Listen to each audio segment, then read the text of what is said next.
Last week on the Poison Rana Patreon, we talked all about King of the Ring Undertaker 1998 standing on top of the cell in a as brand they new start to episode raise of the Reviews cell. from the Now, is Six. this even more scary? Because you would be freaking out. Like, guys, I'm on top. Guys, I'm still here. Especially Undertaker's character, who isn't allowed to show that he's scared. Like, if this was me, like, and I'm on top of this thing, and you're already seeing they're like right away as soon as they're at the top, their foot goes through one of the panels. Like, it's not as reinforced as it is today, even if it is reinforced. I feel like if it was me and I'm going out the top, I'm lying flat on my front. You know, I'd hold on to something. Holding on, but like, It's the Undertaker. like, I've got to look like a badass still. He's not playing. He's not a chicken shit heel. It wouldn't suit his character to be like holding on or whatever. So he's just stood there with this thing, like moving up, wobbling slightly. It's terrifying. Yeah, it's very, very scary. And again, at this point, he's like 20 feet in the air. Yeah. Because look, it's raised. Get this so show high, right? plus Probably more than 20 feet. NXT retro reviews, wrestling reviews, movie reviews, and so much more over at patreon.com/poisonrana. And it's only $5. So what are you waiting for? What are you waiting for, huh? What are you waiting for?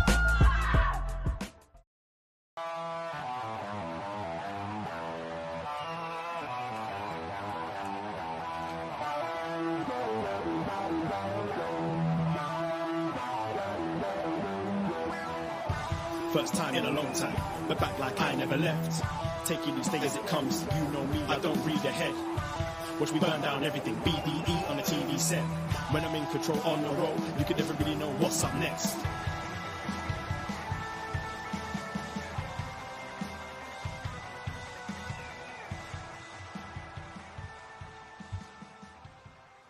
Hello. Hello. Braden Herrington here with Davie Portman for Up Next. You found us on postwrestling.com or whatever podcast app you are listening to us on, or You are live on. no, we are live. Well, you are watching us live on youtube.com/postwrestling. Hello, Postmark. Hello, it's Tuesday nights. We're going to chat about some NXT, and boy, was it a big episode of NXT. If you don't want to be spoiled, stop right now. But NXT's episode tonight featured Sexyy Red and Ethan Page. Yes. It might not get any better than that. It was pretty big. Like Sexyy Red, we all thought that would be the biggest thing on NXT We thought tonight. it would be the sexiest thing, but then Ethan Page. Then we had a bit of a it was like TNXT, like it used to be back in 2018, right? It's like Worlds Collide. Yeah. It's a little bit like that. And we're going to talk all about it from tonight's NXT. But hello, yes, welcome. Braden and Davie here from Poison Rana. Search Poison Rana in your podcast app and hit that subscribe, hit that follow on all the socials at Poison Rana Pod to follow all the stuff that we do. And it was a pretty busy week of some pro wrestling. And we kind of took Sunday off to watch all the wrestling. So before NXT, we're going to kind of give some thoughts on all the other stuff that we've been watching this week. But shout out anyone in the YouTube chat. We do go live every Tuesday night after NXT at 10:15 p.m. Eastern time. So follow us here on the Post Wrestling YouTube channel. And yes, Battleground is only in like a week or two. It's not this weekend. June 9th. So right? yeah, it's a Sunday. So catch a rare Sunday evening with our Battleground post show. You've heard it here first. We will be live right after Battleground here on the post feed as well. So make sure you join in for that because Sexyy Red's going to be on Battleground. Sexyy Red will be on Battleground. I can't wait to Hands see on your the knees. viewership. The Apex is that they're going to be like She is the Apex. resale of the Apex is going to be incredible now that Sexyy Red Hands is on your NXT. knees. Hands on your knees. It was funny earlier. I was setting up the stream and everything, Yeah. and someone clearly was just like clicking through and was like, "Yo, why is Sexyy Red on Post Wrestling?" I mean, why is Sexyy Red on NXT? But Yeah. some things just work, all right? Because it just does. So Sexyy Red, were you familiar with Sexyy Red before all this? Yeah, Big of Sexyy course Red, I was. Big Sexyy Red fan? Yeah, I of think course. after tonight, we're big Sexyy Red big fans. songs like Pound Town, right? Pound we Town. talked about this last week. Yeah, Yeah. I'm a massive Sexyy Red fan. Let that coochie breathe. Mm. Yeah. I love the ice cream tattoo she's got on her face. It's a big ice cream tattoo. Yeah, like you I like love ice ice cream, you you put it on your face. Yeah, I respect it. So we're gonna chat about that. But how you doing? I'm pretty good. How are you? I'm good. It's been a busy few days with wrestling. We had King and Queen of the Ring on Saturday.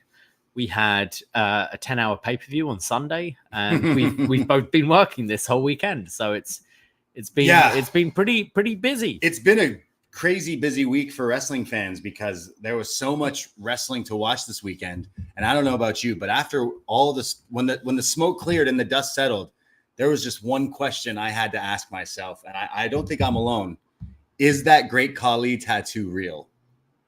Sorry, what? Great Khali posted he got a Cody Rhodes type tattoo on his neck. Really? And I can't confirm or deny. It's either just a really good stick-on, which it probably is, but the part of me wants that to be a real tattoo on the Great Khali. So I love Great Khali's social media. It's always him with frying pans that are on fire or him falling down when trying to go through security. The best picture is him. Yeah, that's a good one. The best one is him buried in sand with a like throwback, a fedora on. But now he's got a tattoo on his neck. I hope it's real.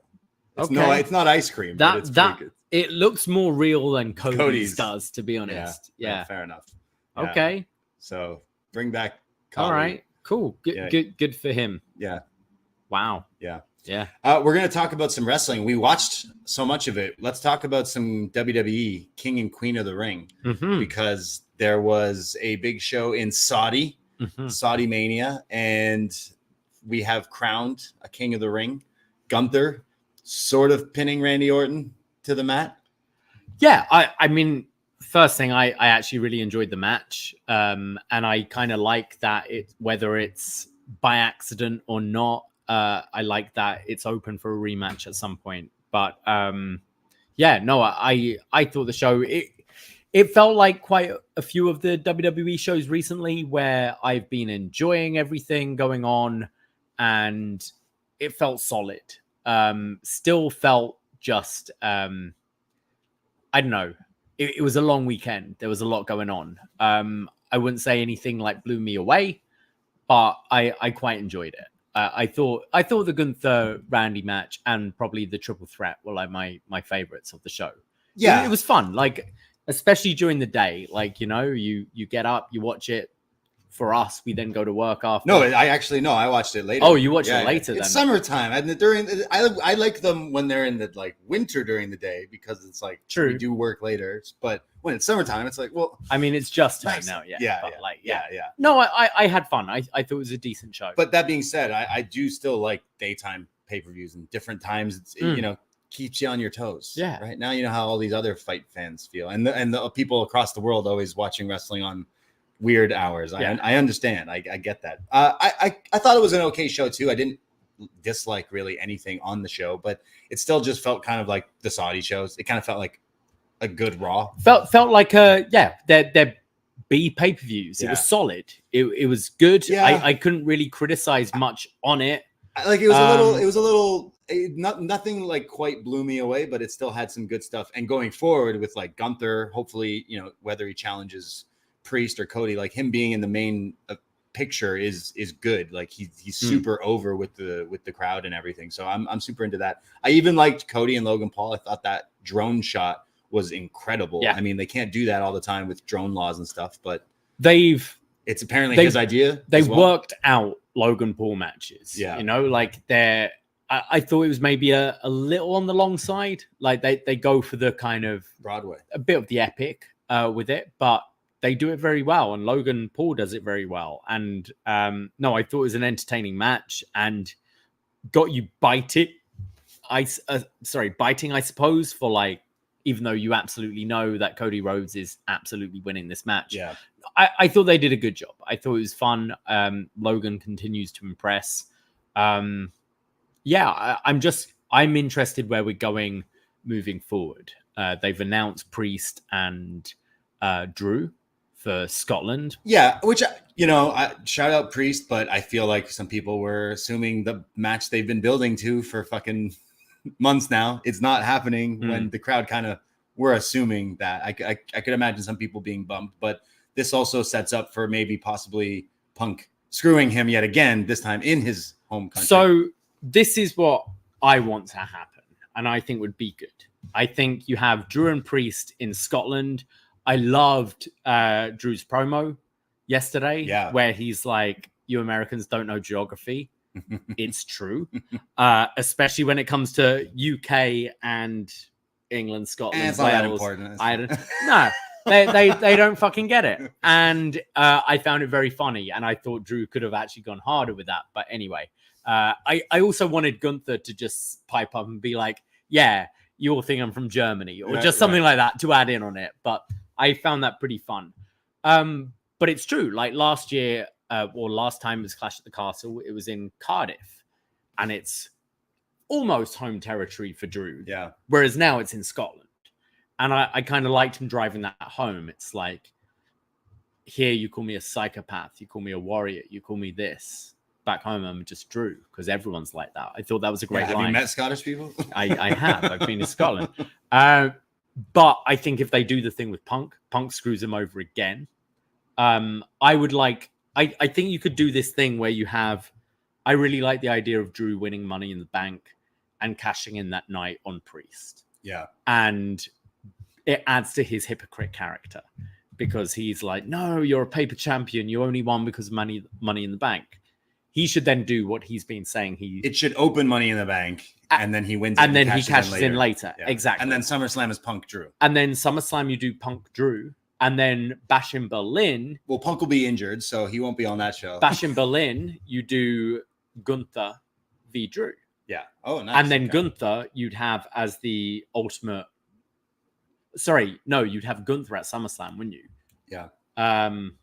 Well, Punk is gonna attempt to wrestle at some point. He's probably not going to. Punk. To be honest, yeah. I'm not really. I have my eyes. I don't know. I just like the idea of like Drew being this heel going into Berlin and Gunther being your de facto babyface challenger for that night in that country, and you have that match there. I think would really be excited to see what they do. But I kind of like the opening of Raw with just showing like, hey, these are the characters all going for this title right now. Yeah. And it's interesting right now. I definitely think Drew should win Money in the Bank and like that cashing in on the same day. So therefore, he is now champion going into like hot potatoing a little bit here, but it is a bit of hot potato. The story though, it's pretty entertaining. But it's okay because you then do long title reigns with the other title. Yeah. You know.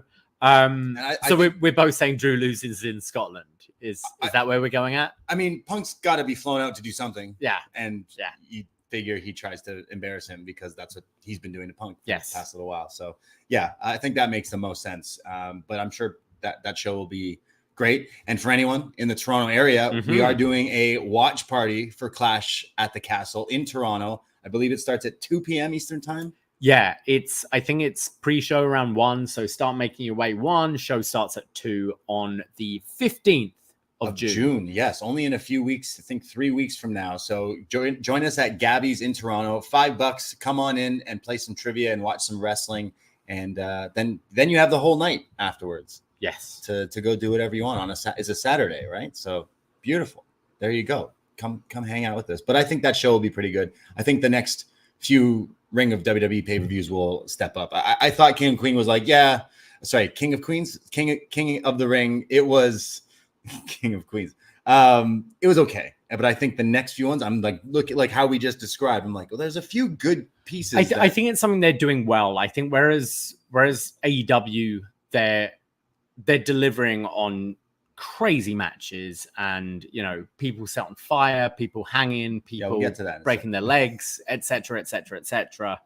I think WWE has a well mapped out product right now. Where you can kind of see where they might be going with certain beats of their story with big events, big stadium shows, big international shows, all that kind of thing set up.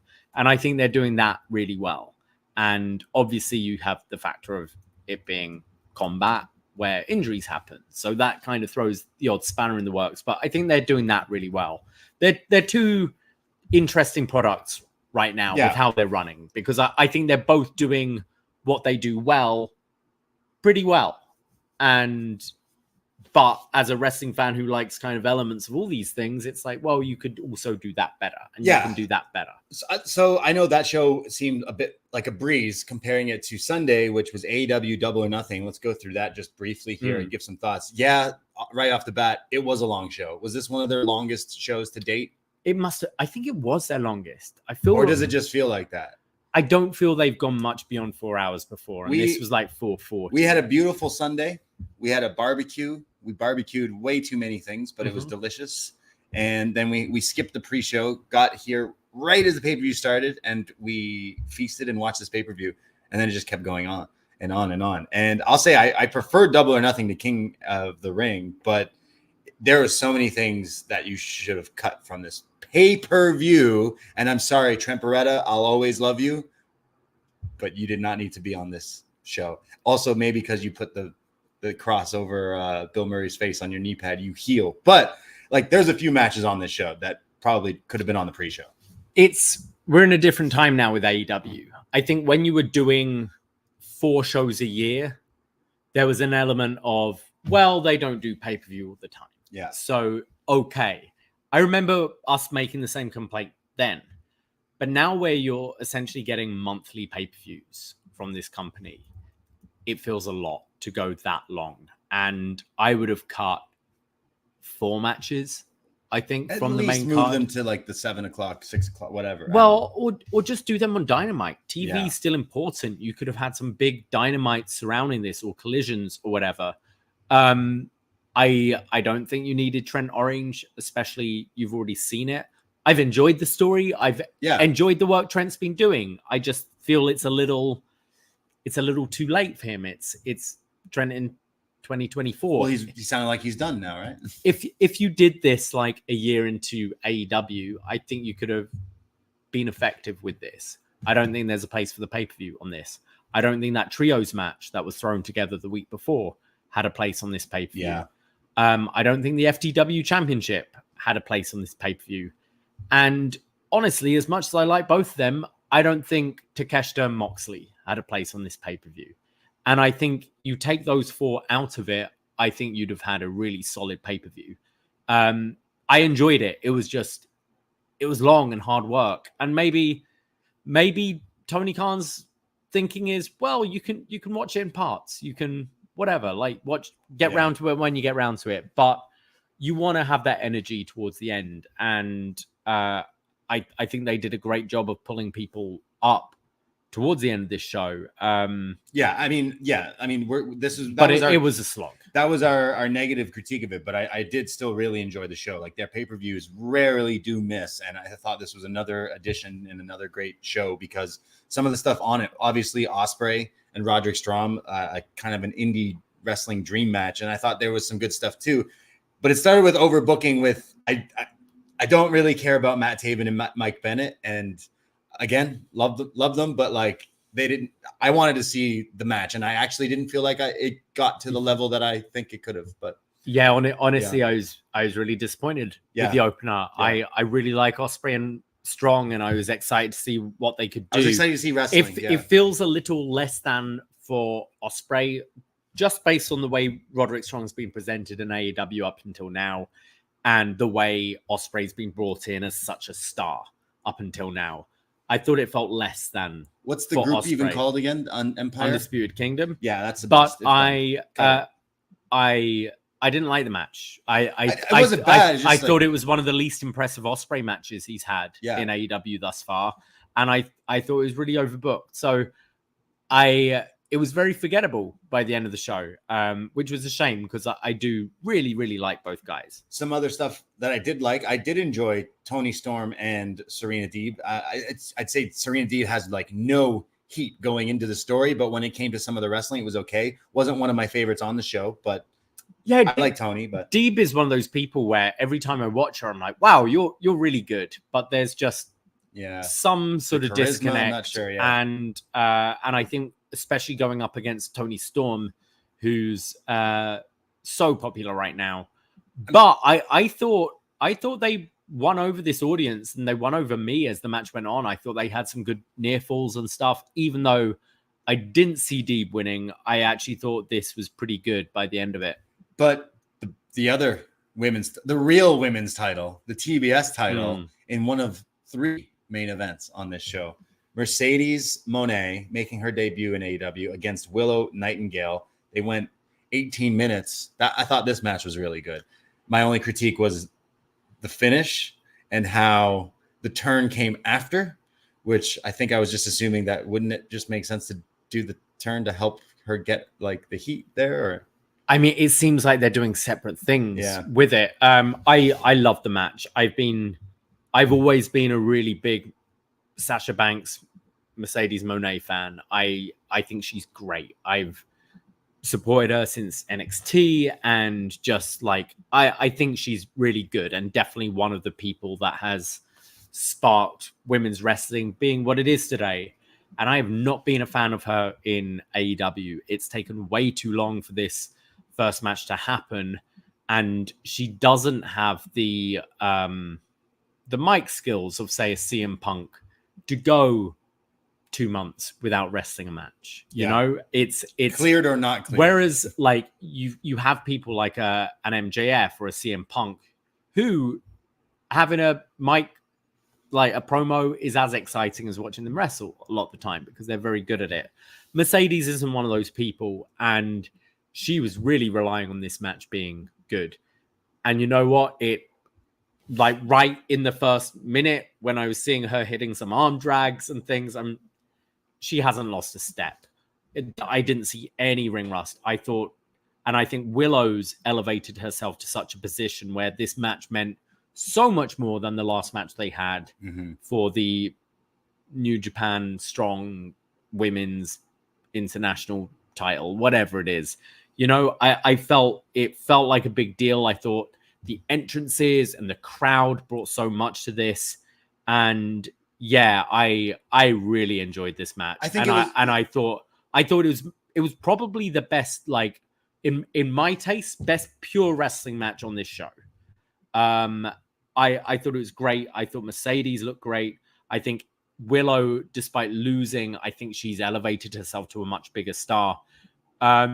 I mean, it's the best AEW's women's match, I'd say, maybe up to this point. Like, yeah, it really stands out. I'm such a big fan of Willow. Like, without using, like, you know, smoke and mirrors and guns and whistles, all like, that. Legit, Willow has become a genuine, like, homegrown product and should continue to get even bigger and bigger. And even in a loss, this helps her get over. But she's genuinely awesome. So I agree. I think we all saw maybe a sort of faction with Mercedes and Stokely and Statlander. Yeah. They did the turn after, which makes me think they're not, and they maybe want to try to keep Mercedes more babyface.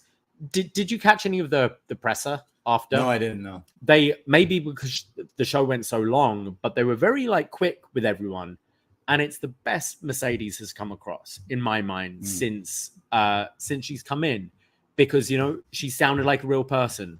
She was not reciting rehearsed lines, and she came across such a natural baby face and saying, you know, WWE isn't the only game in town, and like I want to elevate women's wrestling, and just all the stuff that she said in character, but just sounded fake. Yeah. Whereas I thought she sounded so natural and believable, and sounded like a champion you would want to root for. So coming out of this, I think the turn not being associated with her is maybe a way to, you know, now something AEW struggled with is having women's stories that don't involve the title.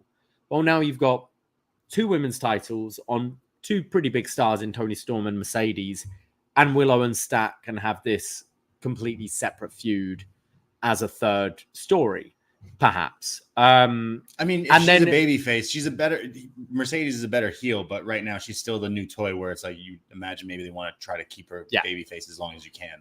And with the TBS championship, it's kind of had that sort of open title feel. So I wonder if we're going to see Mercedes wrestling more now. I hope she has to. And doing the open title gimmick with this. But yeah, this was out of all the, like, you know, flamethrower and barbed wire cage matches there was on the show, this was my favorite, like, pure wrestling match. And I was so happy. As a Mercedes fan, I was like, okay, finally, now we can start this actual AEW thing with you.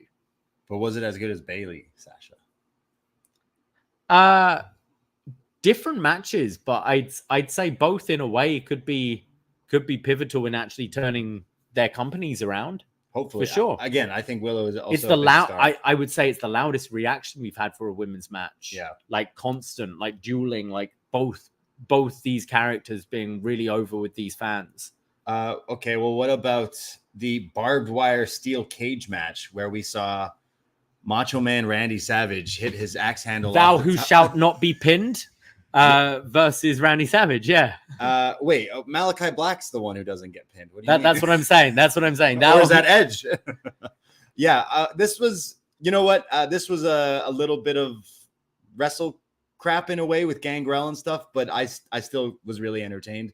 And then we got this injury, the broken tibia or something like that from the Cope, who's saying he's hurt. And as soon as he made that dive, it's almost like in midair, he decided, this was a bad idea. And then lands very awkwardly. Right away, we were like, whoa, that's Halloween Havoc 97 Macho Man? Yeah. Except Macho Man gets up right away. Edge did, and then he's limping around. Right away, we're like, he's hurt. He has to be. It's 50, amazing he finished this match. 50-plus-year-old jumping off something that is super high, and then in midair, changes the direction of his legs so that when he lands, it's all going onto his bones on his legs. And no wonder he got an injury. It's one of those things. Very scary. We've never really seen Edge jump. Like, apart from that spear, I can't think of him really taking dives off cages and... Yeah, like, again, he has, like, the ladders and stuff. He has jumped off things. He's done like falls, yeah, but I can't think of a stunt like this that Adam Copeland's done. And it sucked for him, I'm sure.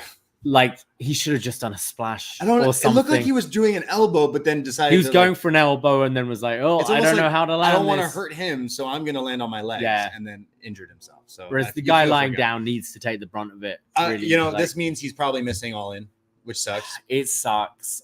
He's been on quite a nice little run. He's had such a good run so far. And I think, especially with the Christian World title story wrapping up, I don't know, I saw like potential of these guys getting together, them FTR in Wembley or something like that next year. But it's going to be like several months. This guy's out 6+ at least. Yeah. It's a broken, especially at his age. Real shame. But Gangrel was cool. But fucking Gangrel came out though through the ring. You know how bummed I was when he didn't make his entrance with Edge, only for him to show up popping out through the ring, which only made the pop from me louder for this vampire man who's still fanging and banging. But now I'm like, fuck, I need the three of them. Yeah, I want the three of them. I need the three of them. Call back Matt. Like, how do you make me interested in this fucking trios title? You get these three. The Brood. Yeah. And the theme song. Yeah. Cowards. Get the theme They got song. the name. Yeah. The So- Brood Edge. I actually really enjoyed this. It wasn't my favorite thing on the show, but like I grew up watching Edge, and I genuinely think he's having just the time of his life doing this. And it sucks that he's injured from doing this kind of stuff, but it's part of the game. I really enjoyed this match too. It was bordering wrestle crap. Yeah. No, it felt like WWE Plunder done well. Right. The spectacle of it and everything. I liked it more than anything on King. It got bigger reactions out of me more than anything. And I'm always going to be a mark for Gangrel. Exactly. So I thought it was pretty fun. It's still ridiculous. Malachi Black wouldn't even tap out. Come on now. Yeah. Like just go to WWE. Just hang out with Andrade. Just and fucking catering. leave. Yeah. Just go somewhere. You know what? If he should go to WWE, he would probably be positioned as a I don't care. I don't care. He's good. It's just like, what's the deal? What's going on? I like the tease of the turn with the House of Black Judgment Day thing. Sure. But yeah. Swerve and Christian Cage put on a pretty good match as well. I wouldn't say it was my match of the night, but I still thought it had some fun stuff in it. And again, it was the same thing as Cody and Logan Paul. It's like, yeah, Christian, we love you right now. We love to hate you, but we know you're not winning this match. Yeah, I didn't overly get into this one. I think it was just how deep into the show it was. It was because I really didn't believe Christian's winning this. Part of me, like, I'm such a Christian fan. Like, he used to be one of the original hardcore guys. Like, he used to always do plunder and crazy weapons and stuff. So I know there's a lot of other stuff on the show that had it, and that's why they didn't. But like, really, I wanted the full Christian Cage and Swerve in a. I think that's the match. thing. I think with the only way Trent and Orange could justify being on this show was if it was a plunder match. But you've still got 3 other plunder matches on it. There were too many. It was good. I'm just at that point in the show. It was very hard to buy into any like near falls for Christian and that kind of thing. I think it's interesting where we go with Swerve, because I think they really need to have this guy be the guy. It's your first pay-per-view defense, and it's not main eventing the show, because Anarchy in the Arena is the bigger attraction. Yeah. The problem is the next pay-per-view is Forbidden Door, which hasn't always had the AEW Championship main event, because it's typically AEW against a New Japan guy. Now, are we going to go away from that this time? We've got a gauntlet match on the Casino Gauntlet on Wednesday to determine Swerve's opponent. Right. Could they break away from tradition to have...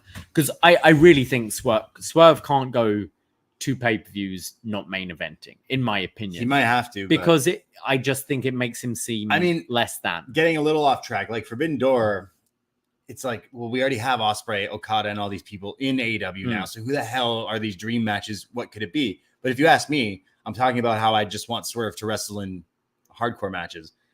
Despy versus Swerve. That's what I'm thinking something more out the box, like Despy doing a hardcore match, with like Swerve. A death match, or just I know he's not even a heavyweight, but Hiromu Swerve is way more interesting to me than they're gonna have to a Naito do something good for that show, because the New Japan stars on that side. But then the main event of this show, though, I loved this main event. Yeah, from Double or Nothing. Like this Anarchy in the Arena. I don't know, after the second, when they said they were doing it a second time, it's like, how can you top that first one? And then they kind of did. And then it's like, all right, have they really like worn this out? How are they going to do it again now?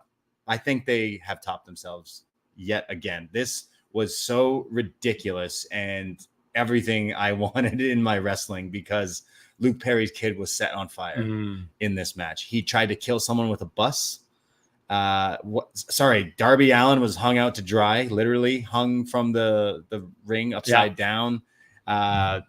Danielson finally getting final countdown, and the Bucks being angry that like, turn this shit off, it's costing us too much money. It got a huge reaction out of me. And then the highlight, though, Darby hitting that coffin drop into the crowd during the crescendo of the final countdown. Oh, it was fun. Fantastic. That may have been better than when he lit the guy on fire. But I really enjoyed this. Like, it was so much fun. I did as well. I love just the carnage of this match. And I think they found a way to make the music work for a third time going through this, where it was like, hey, pass me the ox. Yeah, kind of. But it's hard. It's like, how do we do this a third time, a fourth time? Trying to keep like what it is. I think there's something about the music playing that just makes it's like frantic noise. I think not knowing where to look and just seeing random shit happening adds to the franticness of it. I love the like split screen they added. I thought they could have maybe use that a little bit more. But I think just the visuals at the end of these matches, like in the past we've had, the ropes being pulled off, hanging, like wrenching on Danielson's neck, just the visual of just this destruction. I love whenever you see, the canvas pulled back, exposing the boards, because it feels just like this anarchy, Yeah. And I think the visual this time of, obviously we had the fire spot, which was insane, but Darby hanging, and then the Bucks get their new shoes that they're trying to get over. And what a great way to promote these fucking ugly shoes, pump ups, by sticking thumbtacks on them, which is a callback to something they've done in the past. And then the guy is just hanging upside down. Have you seen the photo of his face? Yeah. It's just got holes in his face because he legit got like these things stabbed into him. It is so gnarly. And this is the type, like this was the visual of that with the pin and everything. I thought it was great. I think they managed a way, like, you had to close the show with this match, and I thought they did it again. How mad was Cash that Darby was the one that used some sort of a gun instead of him? I felt like those guys were like, you guys do all the crazy stuff and we'll just do all the rest. But I really think now it's, we're getting Forbidden Door coming up. If you're kind of keeping with tradition, we'll have Blood and Guts coming up soon. I think this is the main event angle, and I think you should get Swerve involved, and I think therefore you get Hangman involved, and I think you get Hangman with the Elite, and I think you get Swerve with Team AEW, and you have that Blood and Guts match 5-on-5, and then you can build to that all-in match, and I do Hangman Swerve. I think Hangman wins the Owen and challenges.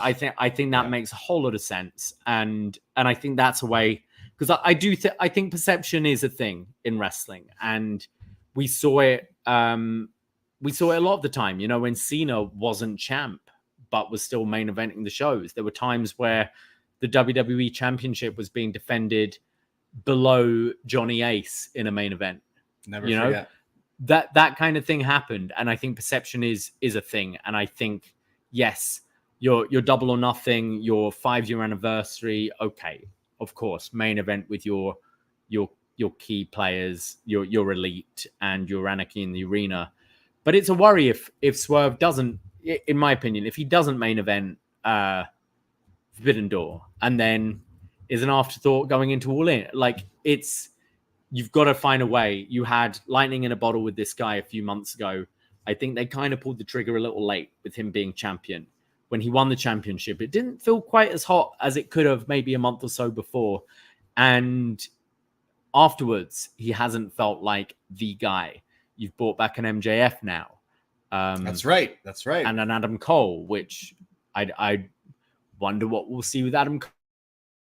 Like, yeah, I'm done with that shit. That sucked. Let's move on. Okay, yeah. Before I know we've been talking about a lot of their stuff, but it's been good. But like, I thought that Anarchy in the Arena, somehow I think this one was my favorite one. Like, you teased Eddie having fire, and we never got it. Yeah. Eddie walked so Darby could light Jungle Boy on fire. I love this. I actually need to rewatch it. I had such a good time. This will be in my top 10 matches. As Anarchy always, like, it's such an easy, fun watch. Also, this is definitely a match when your friends go, you like wrestling? It's kind of stupid, isn't it? Is it silly? You're like, yeah, it is. You want to watch this? That's the one. I've shown multiple people Luke Perry's kid being yeah, exactly. Like, people are like, whoa, what the hell is this? So great job from everyone. Like, Jack Perry doing the Randy Orton Backlash 2004. He's like, all right, I got to get people to light me on fire. Yeah, do whatever it is. But it had everything. Like Daniel said, FTR, everyone involved, Okada doing this stuff, like everyone in it. It was just so good. Yeah, there's people being hit by buses, being hung upside down, being lit on fire, and Okada's like, I've got a sign that says Rainmaker. Look, and you're like, cool, fair enough. Yeah, you did. You did your part. The armband with the tax on it. That was pretty. He wore an armband and he held a sign. Yeah. There wasn't an exploding chair in there somewhere too. I think it's probably. Yeah. I don't know. It's just that was. It's a long night. Fantastic. That was definitely worth the money. Like, that was such a good match. But yeah, kind of backtracking. MJF returning when Adam Cole cuts a promo after Roddy, he returns. MJF wearing the Triple H return denim on leather jacket. Right away, we all knew what that meant, the Triple H reference. And then we all thought, hey, that was pretty cool. And then he's like, I got an AEW tattoo. And everyone's kind of like, maybe not as cool. Bless him. He basically, in a promo, like, corrected the wrongs a little bit. It seemed like he was like, yeah, this stupid Empire Kingdom shit is dumb. I keep calling it Empire. But he kicked him in the nuts and kicked him to the curb. It sounds like we won't even go to that feud. Yeah, I wonder if the next thing is just like Cole feuding with his own faction when he's back. I don't know. He got physical. Yeah. But then, like, Kenny got physical and then had surgery like 2 days later. So I don't know with AEW. Shibata had his brain removed from his head and he's wrestling there. And he got hockey pucks thrown at his head. Exactly. I don't know, but that's the impression I got. I got the impression where, MJF is coming back. He's a heel, but he's maybe going to be a bit more. Sorry, no, he's Baby a baby. face. He's a baby face, but gonna have more of that heelish edge, rather than being comedic. Yeah, and I'm for it. I think, a lot of that restore the feeling and stuff. I think MJF is something that made like early AEW quite special, and I do think it kind of went off the rails a little bit towards the end of last year. Yeah. But happy he's back. I'm happy he's back. There's some big matches, and I think he's incredibly talented, and have him at Forbidden Door face a New Japan heel so that he can just shit on New Japan like he always does, and that gives him a match to have or whatever. But I'm super happy he's back, and he sounds like he'll be back for a while. So I think stay away from the title right now. There's a lot going on with Swerve and stuff. We don't need to go to that right away, but eventually that is something we could go to, which is also pretty big. But I would do Hangman Swerve for the main event of All In. Like Hangman MJF isn't a bad final for the Owen. Oh, that kind of thing. Yeah. I'm glad they've added stakes to the Owen. We said this last year about the C2. Yeah. This should be to set up for All In, and I'm glad they're doing this with this tournament. But lots of wrestling, lots of good wrestling. It's a good time to be a wrestling fan, because I was like, man, there's so much to watch. And then when you finally watch it all, you're like, oh man, is there any more? I was pretty wrestled out. That show was so long, but it was very long. It was pretty damn good. Before we jump into NXT, shout out everyone who's listening to us in the YouTube chat. If you made it this far, thanks. We do have other podcasts, which I'd love to promote right now, because patreon.com/poisonrana for $5 to become a friend. Get a whole month's access. You get all the shows that we put out this week, last week, this month, and all the shows that we put out in the past few years, including wrestling reviews, movie reviews. We just did a review of Indiana Jones and the Last Crusade. We did a review of The Mummy. We've done reviews of Rocky. And this week we did a review of WWF King of the Ring 1998. And 26 years ago, Undertaker threw Mick Foley off that cell twice.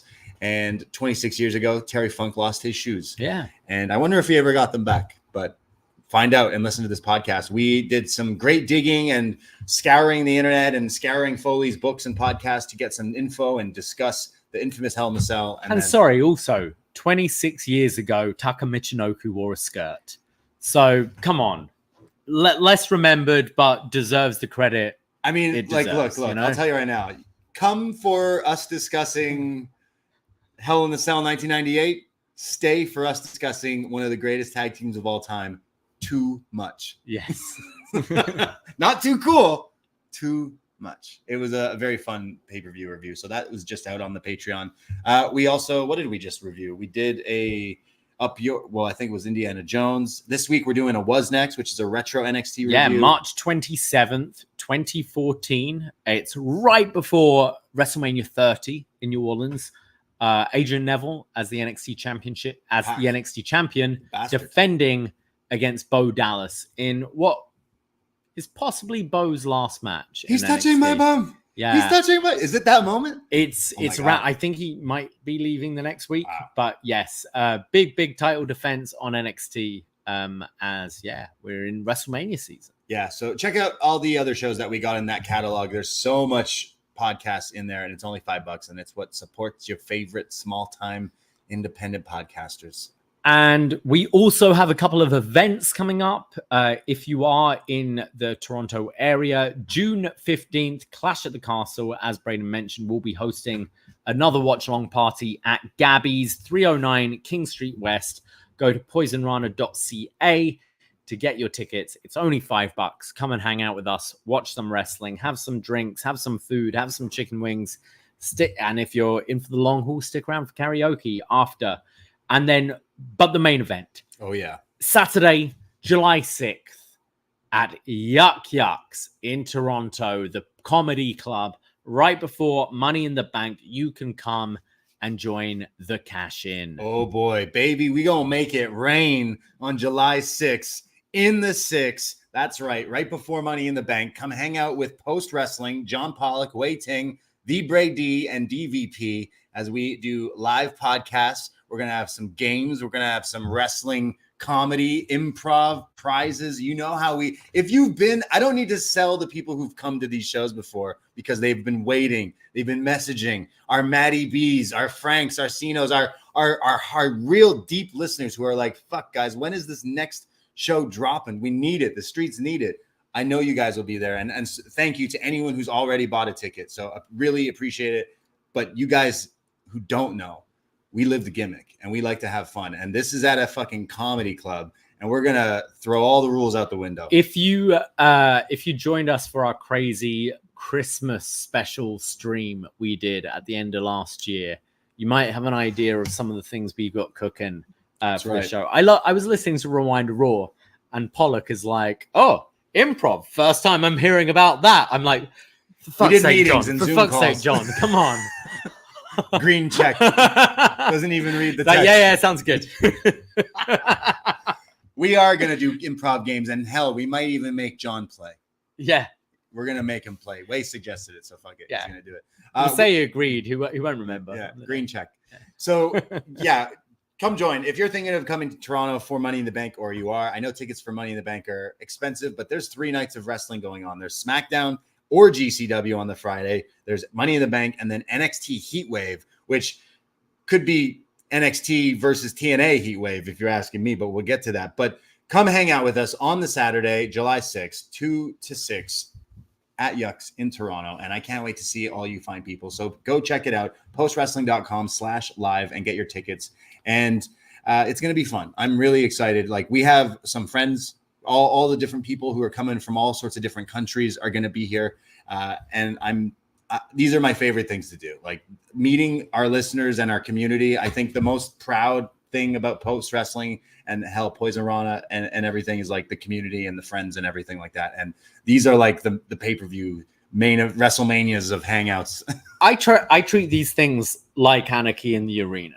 How can we get crazier than the time before? And all I'm saying is we do have a patron called Fire Frank, and I don't know, Anarchy in the Arena gave me ideas. So yeah, buy your tickets. I'm not gonna lie, see us set a man on fire. He has been discussing some insane things, so you got to see it to believe it. We might get we make sure we'll have fire extinguishers. No, we'll get kicked out of this club. But I'm really excited about this. So if you are thinking about Money in the Bank weekend in Toronto, please come through and check us out and hang out with us. All right. Yeah. Well, I think it's time to get our sexy on, isn't it? That's right. Yeah. Let's talk about the sexiest show on TV. Let's talk about NXT. Shake that ass. Yeah. And shake that ass. Let's go to Pound Town. What? Put your knees on the ground. Wave them all around. Yeah. Let that coochie breathe. You came home earlier and I was listening to that song. You're like, you started dancing. You're like, oh my God, is that Sexyy Red? And I was like, yeah. And you're like, all right, I get it now. You're like, I get it now. Because the lyric is shake that ass and put your hands on your knees. It's really well thought. Yeah, I love it. It's a song of the song. Yeah. I believe that's Rich Baby Daddy or something like that. Anyways, let's talk about some NXT from Tuesday, May 28th. That was a weird segue considering we're talking about twerking, but it will all make sense right now. We start off NXT with Young Rock, Ava, in the middle of the ring. She says, we make history here in NXT. We have the best women's roster in the entire game. And at Battleground, we will, give out this title. We're going to have our first North American women's champion. But it's time to bring out our guest tonight, the hit-dropping, show-stopping, baby daddy loving, Hood's hottest princess, Sexyy Red. Yeah. Oh, out comes Sexyy Red. In Sexy we trust. And hands on your knees. And she makes her way here. Booker T is very excited about Sexyy Red. And I don't know if maybe Ava was expecting Sexyy Red to say something, but she goes, Sexyy Red, thank you so much for coming here to NXT. She didn't do the page and go, now listen here, sexy. And then she's like, no, seriously, really appreciate you coming here. It's great to be here. Sexy was just like, what? Oh, yeah, cool. Yeah, anyway. Oh, we're live. Yeah. Yeah. Oh, wait. Yeah, we're doing this now for the real. Oh, shit. She's like, yes.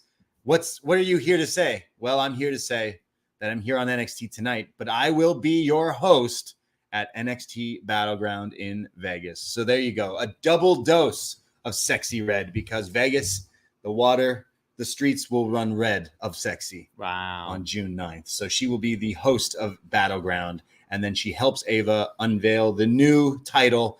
And just like Sexyy Red, the new North American women's title is Sexyy Red. It's white. Yeah, well, it's got red on with it. the red on. It's like, it's nice. It looks like it's the men's, but white. Yeah. So as this is happening, Sexy's just kind of standing there. We see Tatum Paxley slide in the ring and try to grab the title from Sexyy, but Sexyy ain't having none of that and takes it away. And then out comes Michin to stop her, and which sets up this match, which is a qualifying match for the women's title. So I'd say I thought Sexyy came across like she didn't really sound excited to be there, but fast forward through the show, I will be very wrong because she steps it up. But what were your first impressions here? Yeah, I mean, I guess there's a bit of nerves as well, that it's very different performing in what you're used to performing in to, rehearse it, like reciting rehearsed lines and being live. And I think something that people don't always take on board is you can't always hear in these kind of settings. Fair. Like, and maybe didn't quite hear Ava, maybe. But yeah, I agree with you. I thought she came off a little awkwardly at the beginning, but definitely warmed up as the show went on. Yeah, absolutely. Well, we start off with Michin and Tatum, and it's Jada Parker who comes out to watch the match and kind of join commentary later on. Michin hits a nice looking tope to the outside, almost like a flying clothesline through the ropes there to gain control. She beats down on Tatum here. There's a cannonball in the corner for a near fall. However, Tatum comes back with some pretty unique offense here. It was like a arm wrench into this weird angle slam type move. It was pretty impressive for a near fall as well. And then they both do a spot where they kind of do their taunts, where Tatum's doing all the creepy stuff, and then Michin's in the ropes, and then they kind of go at it again. But it's Michin who counters Tatum, and it hits the Eat Defeat for the win. And Michin, Mia Yim, is going to Battleground in the ladder match. Yeah, it felt like a pretty dominant win from Michin here. I like Michin. I like Mia Yim. I don't think they've done an incredible job of rehabbing her in NXT so far. Like, they've given her a few wins, but I don't think the wrestling's ever been an issue with Mia Yim. I think it's been character and connecting with the crowd, and especially going into a match where I really don't see her winning. I don't think they've done an incredible job of changing my opinion on Mia Yim. Yeah, Mia Yim's always been good wrestler. To the extent of like as crazy as it sounds, Baron Corbin, I thought he rehabbed himself pretty well in NXT. I think he had the best run of his career, and actually they managed to get more personality out of him than we've seen before. Mia Yim, I think coming here, that's the thing she needs to possibly work on. Even Finn Balor, when he came down a few years ago, he found that more heel edge, which I know we saw in Japan and stuff, but it was the first time us seeing it in WWE. Michin, dominant win. She's not going to win this ladder match. I wonder what's next. I don't see her really progressing in any particular way, which is unfortunate. Yeah, always been a good wrestler. I think she'll lend a hand in that ladder match. I think she'd do some good, really good stuff, but I'm happy she'll be in it. Like, Tatum is good, but she's still getting there, I'd say, especially with this weird character. We see the Gallus lads. They're not on top, but they're backstage, and I now can tell which one is which, because, I mean, I could always tell, but Mark shaved his head, and Joe has the biggest Captain Hook twisty stash going. I got to respect it, to be honest. It's quite nice. So Baldy Mark? Yeah, so Gallus bald and Gallus twisty stash. Yeah, okay. Mark from behind kind of looks like Dax, actually. He doesn't look like Dax, but he's got similar body and head type. Yeah. So you kind of can see what I mean. And gear, I'd say. So they're backstage, and they're talking about how they have a match later tonight, the Gallus lads. When Metaphor show up, sans Noam Dar, he's still out. And Mensa here is like, hey, I know you guys attacked him. You're the ones who did it. You said you were attacking people. Like, you did it. And they say, no. Like, we didn't do that. Like, you would know if we took out Noam Dar, because we'd flaunt it. But we said already, we didn't do that. And Mensa makes a joke about not understanding them. he says, I can understand this wrestler, but I can't understand you. And this is when Mark Coffey makes a joke about Shrek. I guess everyone always brings up the Scottish accent to Scottish people. Shrek. Yeah. I imagine, like, I'm sorry, is there any Scottish people out there? Do people constantly like go, oh, Shrek? Like, I imagine. Yeah. Oh, you sound just like that Canadian cartoon character. Yeah. Shrek. Yeah, Shrek. It's like, great. Awesome. Thank you. Well, I'll refer you to Drew. Scotland is here. well, it was Shrek was originally Chris Farley, and then he died. And then Mike Myers was hired, and Mike Myers is Scottish Canadian. And famously in one of his movies does a very famous line, he'd move.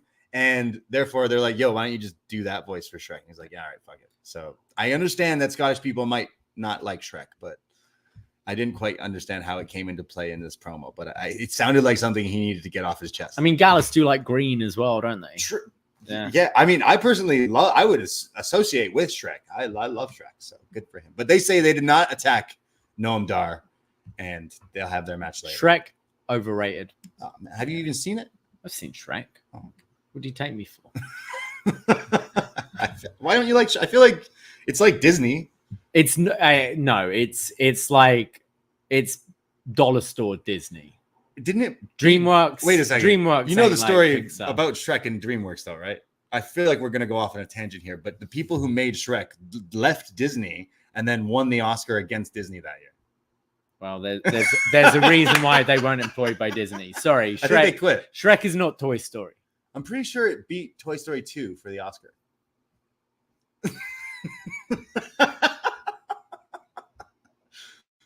Anyways, Riley Osbourne makes I stand by my opinion. Riley Osbourne comes out, and I swear I had a stroke.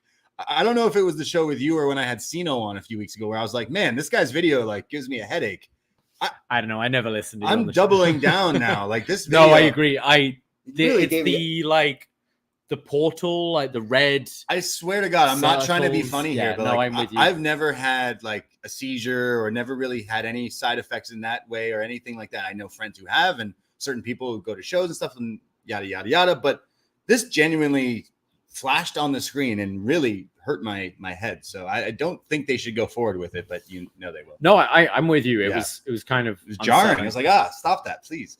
So we go to that entrance and then we go to break. When we come back, Lola Vice is backstage practicing and air punching when Arianna Grace shows up and says, oh, I can't believe you're going to do one of those underground matches again. Like, that's not ladylike. Like, you're going to get hurt in there. And she goes, yeah, well, I'm a cage fighter and I'm a badass and I need some practice. So how about we have a match tonight?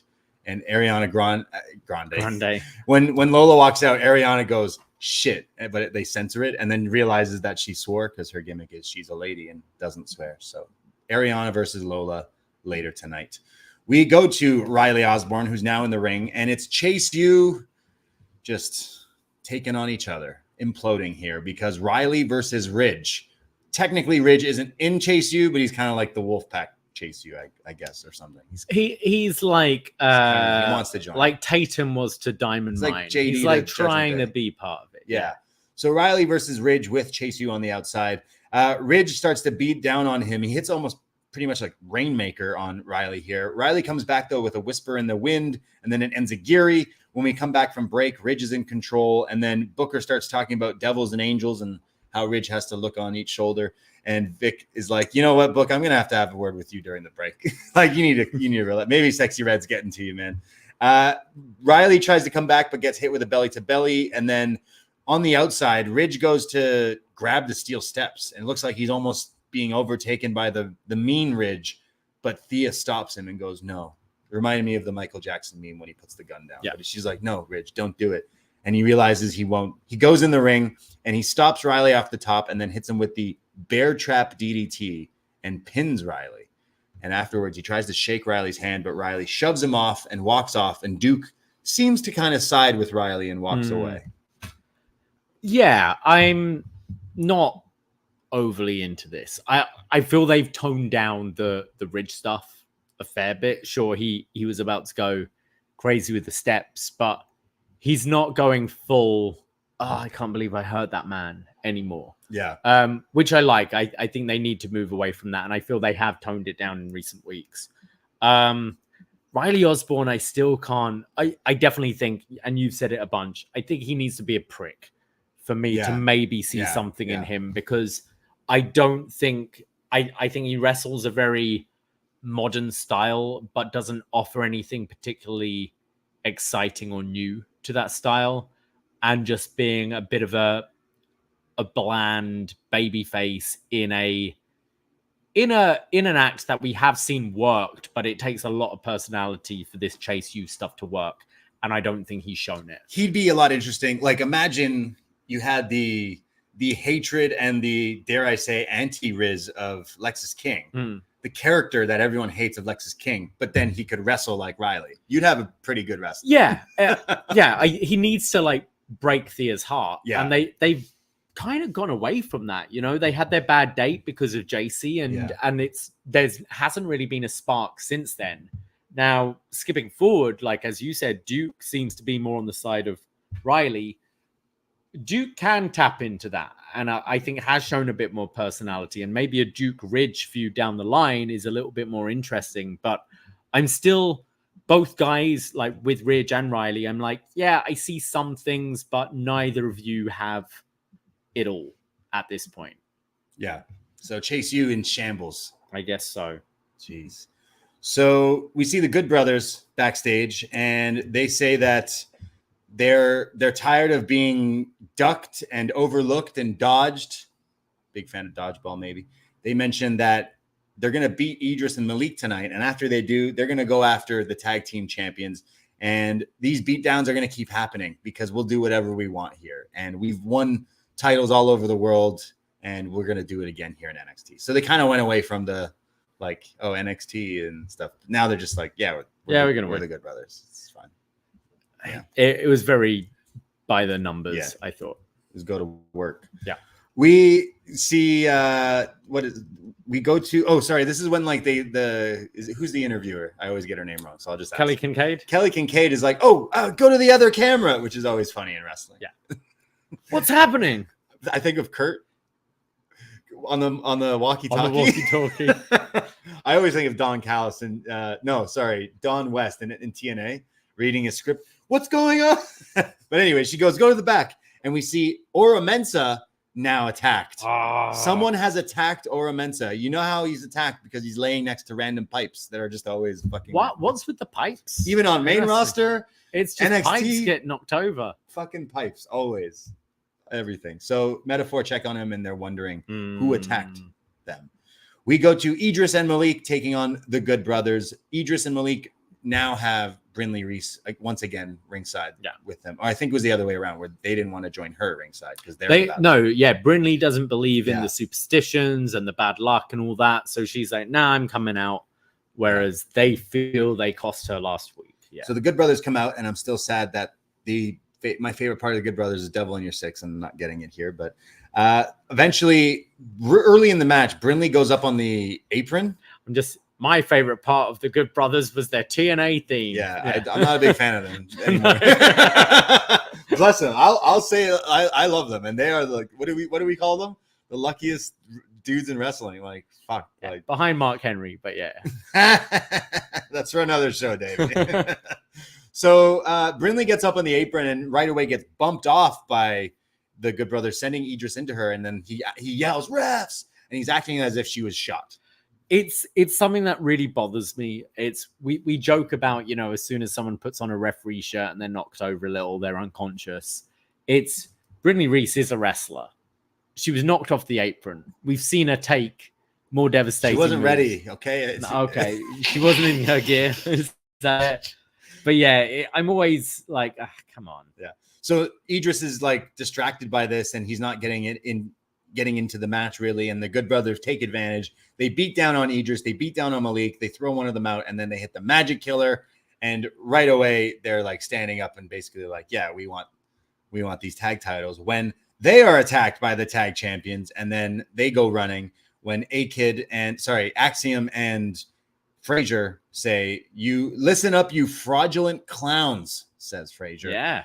we will see you at Battleground. So it is official now. Good Brothers versus Axiom and Frazier. I love Edris and Malik, and I felt like we didn't really get the match here. I'm not saying we would get a good match out of Good Brothers, but they're leaning into this bad luck storyline. It was a way to get the match announcement, so it was whatever. It wasn't even really a match. Like Edris and Malik have been in this position such a long time now, it feels, and I think it's booking, but I haven't really seen any improvement. You know, I don't think they're like skits. I don't think they've got any better at them. And what sets them apart is their wrestling. And they've been in this like enhancement role for such a long time where I kind of worry you hold them off for so long, we're only going to see them at a certain level. And I think they are kind of there. I think they're there. And it's unfortunate because I think a year ago you could have pulled the trigger with these guys. Now I'm not so much. And this was inevitable. I think we knew, especially when it wasn't the standard deliver match with the Good Brothers, that this was where we're going. I can't say I'm particularly interested. Yeah. It'll be interesting considering they're two smaller, really fast guys versus kind of bigger guys. And the Good Brothers have looked better than they have in the past. They're not in TNA. So they can put it on, but it's still like it's nothing overly exciting. We'll get a stun gun and a spine buster. Yeah. Maybe a few. We get a recap of Lexis King losing to Dante Chen last week. And we get a video of Dante saying that he's been waiting for 2 years. He's been on NXT Level Up. He's just been staying ready and working these matches and finally got this opportunity. And he wants to, you know, make a name for himself and make his family and his culture proud, being the first ever Singaporean WWE superstar. And he says that he got one win last week, but now he's hungry for another and another and another. And then it cuts to Dante in the locker room with like Hank and Tank and like all the other like guys kind of watching the video. And Hank and Tank got a shout out. They're always in new Hank and Tank shirts. Yeah. They always change up the shirt. Dare I say they are the new kings of the NXT unofficial t-shirts. Because every time 100%. They always have their own gear. So they're good. Yeah, always looking for their new gear as well. They wear a different thing wrestling all the time as well. Yeah. They're God like, bless them. They're gassing him up. They're like, look at you, Dante. Like, wow, like you won this match. I can't believe you. And then Lexis King comes in. Like, oh, look at you. That was a fluke. And they go, oh, don't listen to him. He's a jerk. He goes, you couldn't do it. So rest on your laurels all you want. You can't beat me and you wouldn't do it again. And Dante says, well, I would beat you again. In fact, I'll do it tonight. And he goes, sure. So he walks off and the match happens. But as Lexis King walks off, Hank goes, man, that guy sucks.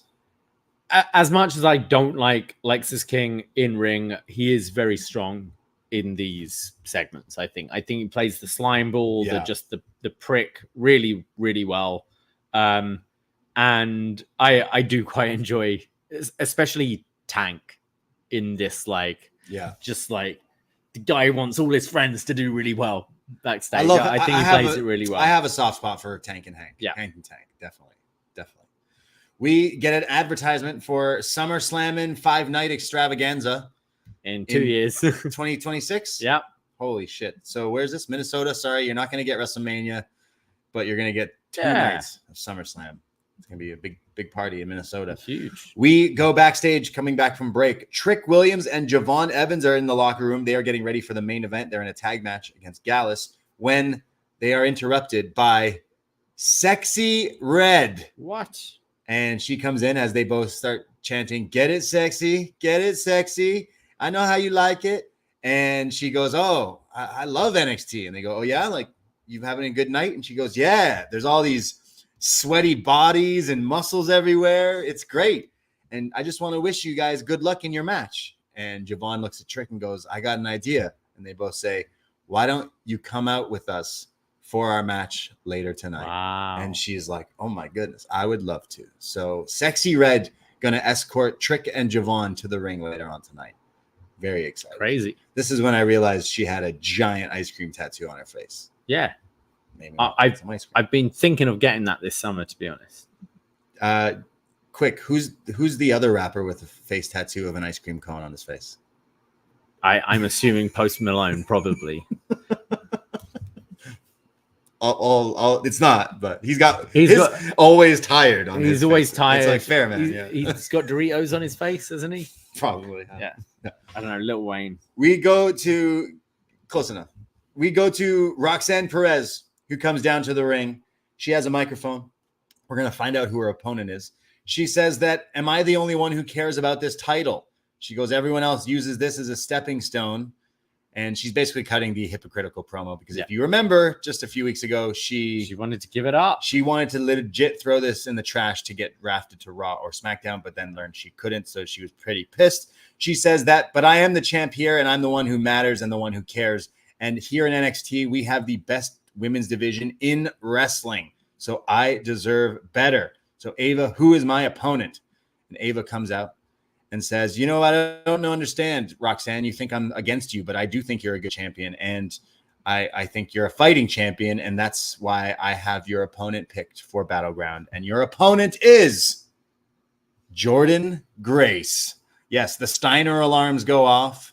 Big Papa Pump is your hookup. Out comes the Impact Wrestling, TNA Wrestling?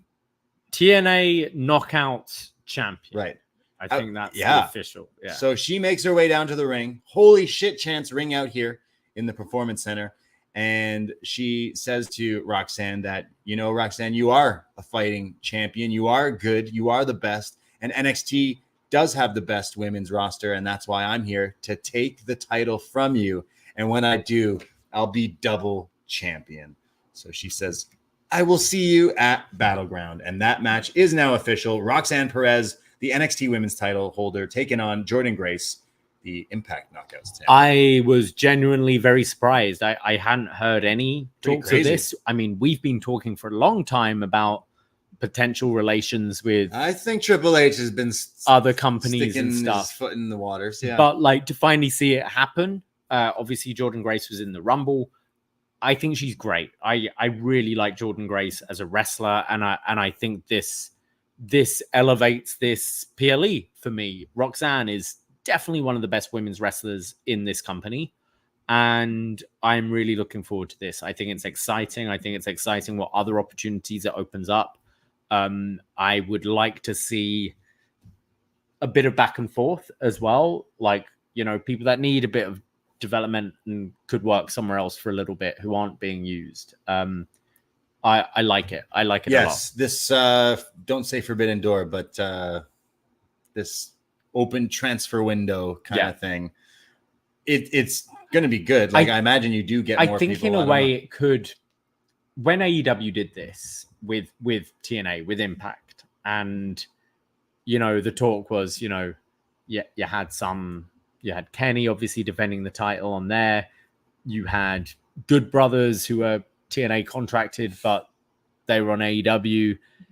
And then you had Guevara who went to TNA and they wanted him to lose. And he said no. And Jericho was like, nah, go. Like, I think there was always that thing where AEW like felt like the bigger thing. Whereas I think it being WWE's developmental, I think it's WWE being to go there, like learn some things. I think it could be good, and they clearly respect Jordynne Grace. The fact that she was in the Rumble, the fact she brought that up. She performed well in the Rumble as well. She looked good. I think it brings a bit of excitement to this brand. It's like, oh wow, that's a bit of a move. I think her Roxy will be really good. I'm excited for this. I see Jordynne in WWE. Like 100%. She's just like jacked. She can wrestle. She can do it all. Like she's someone I've watched. She's had a crazy transition body type. Like when I used to see her on the indies when she was very young, she was a completely different person to what she is now. But she has stepped up. So I'm wondering if this is just Jordynne Grace and not doing any other type thing. Quickly on social media, all of the TNA wrestlers were tweeting about it and basically saying like, hey, does this thing go both ways? Josh Alexander asking that question like, hey, like, what about me? I want to wrestle someone, which is like, we just lost Ilya, but that would have been a good match for him there. But this is pretty cool. And this is happening in a few weeks with, I don't know if should she beat Roxanne? That's the question. I don't think so, but you could also, like, Roxanne's a heel right now. She could definitely there could definitely be an asterisk on the match, right. you know? Because, I'm not sure at this moment, like later on, someone else shows up on the show, but I don't necessarily think that has to do with TNA or Impact. I think that's just a WWE. A new signing. Yeah. And I don't know if necessarily we'll see other TNA things or people go to TNA or, send Brooks Jensen to TNA.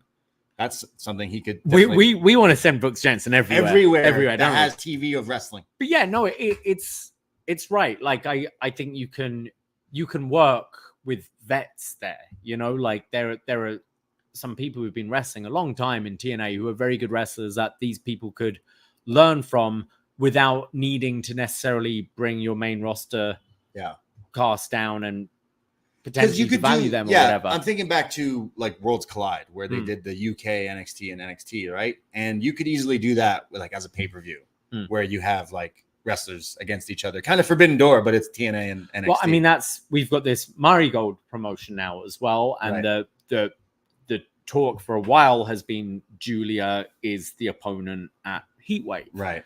And whether I know she's healing from like a broken wrist, she's still hoping like Heatwave will be good.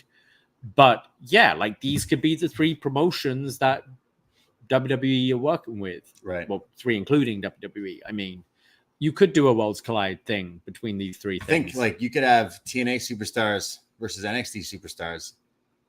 Just think you could have, hold on, don't get too crazy, Dolph Ziggler in NXT. Wow. Could you imagine? Former NXT champion Dolph Ziggler in NXT. Back in the Performance Think Center. about that. Yeah.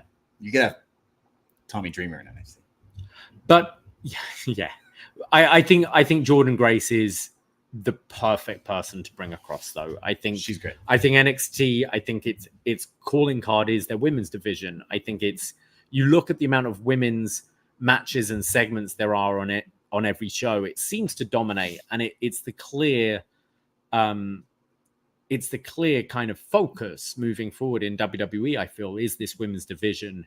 And I think TNA has had that for a long time in their knockouts. And I think they were the first to really do it in North America. And I think Jordynne Grace has been the figurehead of that company for such a long time. Really, yeah. And I think has clearly earned so much respect across the board, across many promotions. I think it's the perfect thing to do. Yeah, so we'll see if that opens up some more of a partnership, or is it just kind of another one and done thing? Because it wasn't anything since the Rumble, right? It's been months. I could almost see it being a bit like, when Mickie James came back to face Asuka, and it was at a takeover, and it was kind of one and done thing. But then a few months later, she turned up on SmackDown again. It's kind of like a one-shot second audition sort of thing. Rumble being the first one, maybe. Yeah. We'll see. It could be good. Like sending wrestlers back and forth. You could have, wrestlers helping the NXT talent, and then you could have WWE help TNA how to properly do a stream in 2024. So there's a lot of things that both. Let's not go crazy here. Sorry, I had to get my TNA digs in. But I'm not so much F that owl anymore. I'm just like, yeah, we'll see. But this is really cool. Honestly, this is cool. We then go to, so that is announced for the pay-per-view, and that's, again, pretty exciting. We go to, what do we have next? Chase U backstage? No, we already talked about that. We see a promo vignette for Eddie Thorpe. Remember him?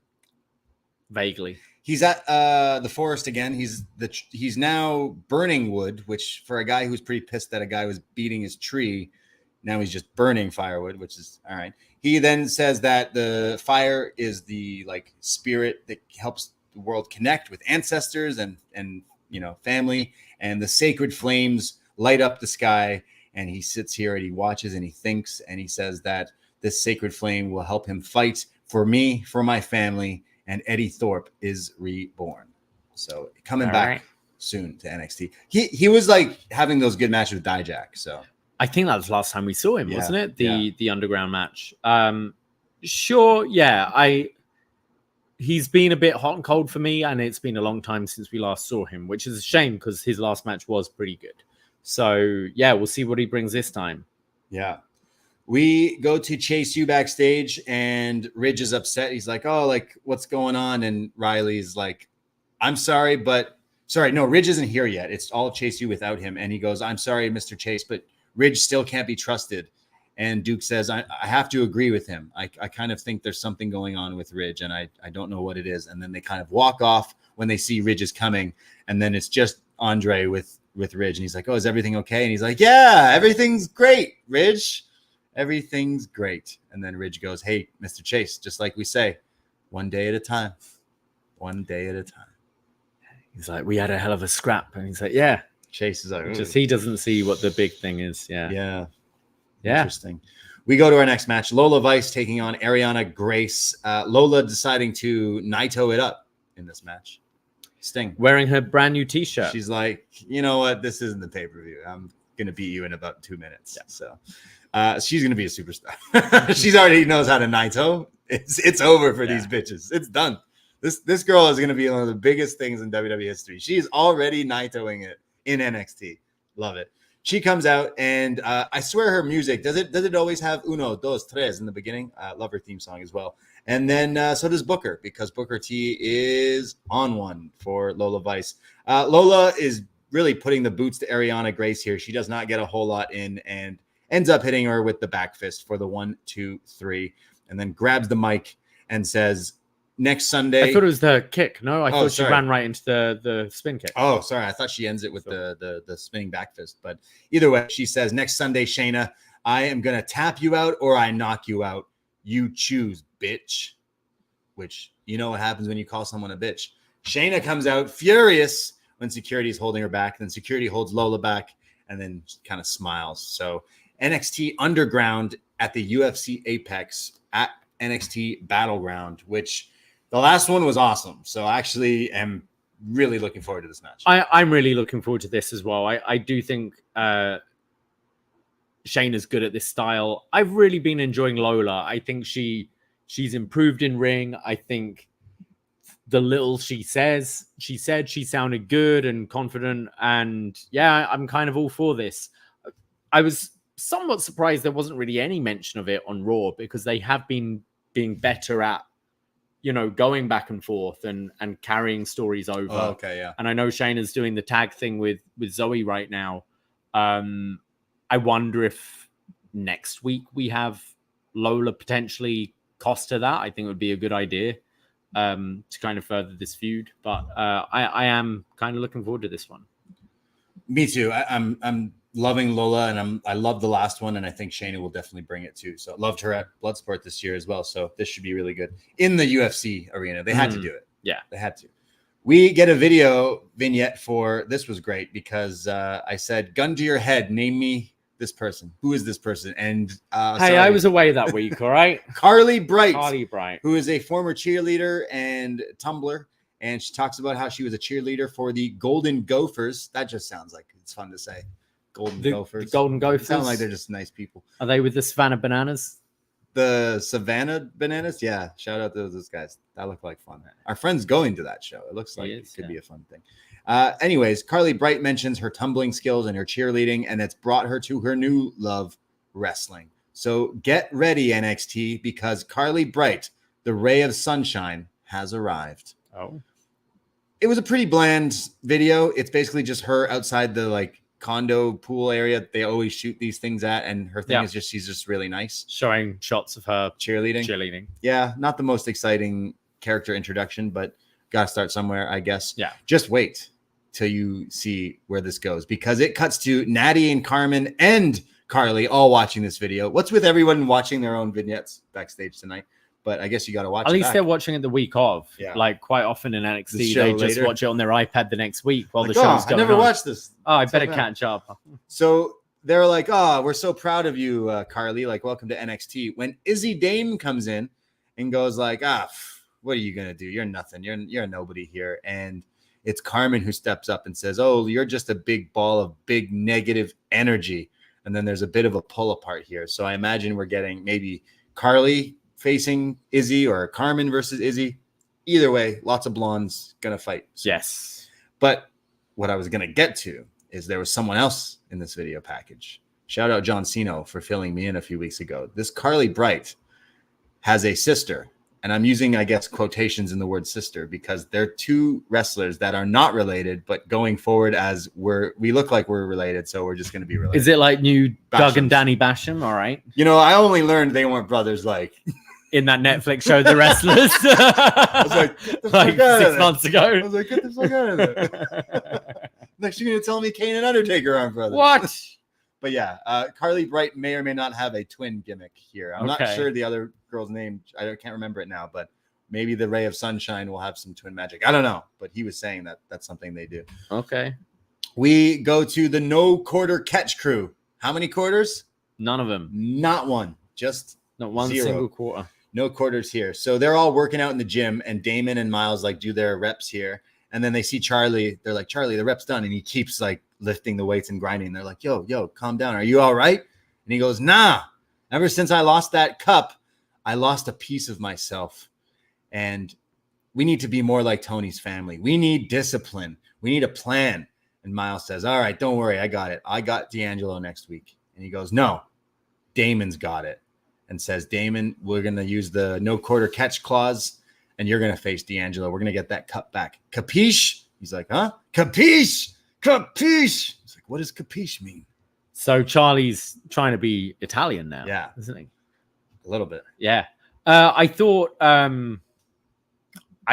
Dempsey was really bad on Mike a few weeks ago.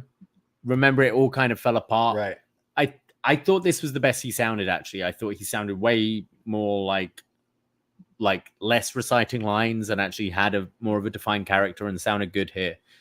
I need to see it in the ring on the mic now to try and carry that across. Yeah, like these guys got a goofy name, but this is legit going to help all three of these guys. Yeah. They need something to do. Putting them in a stable is a good idea. And actually, I think this works a lot better without Gulak.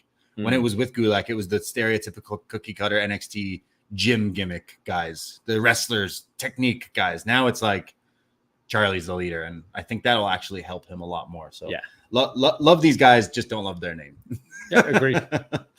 We see Mensah being checked on in the trainer's room, and Jakara's like, Lash, you know it was trick. First he attacked Noam, now he attacked Mensah. Like, come on. She goes, no, you don't know him like I do. Like, trust me, it wasn't him. Well, why don't you have a heart-to-heart with him and get the truth out of him? So Lash says, I'm going to do that tonight. So we're going to find out who attacked Noam Dar and Ora Mensah. We go to our next match, though. Lexis King rematch against Dante Chen, where last week Dante got the quick victory.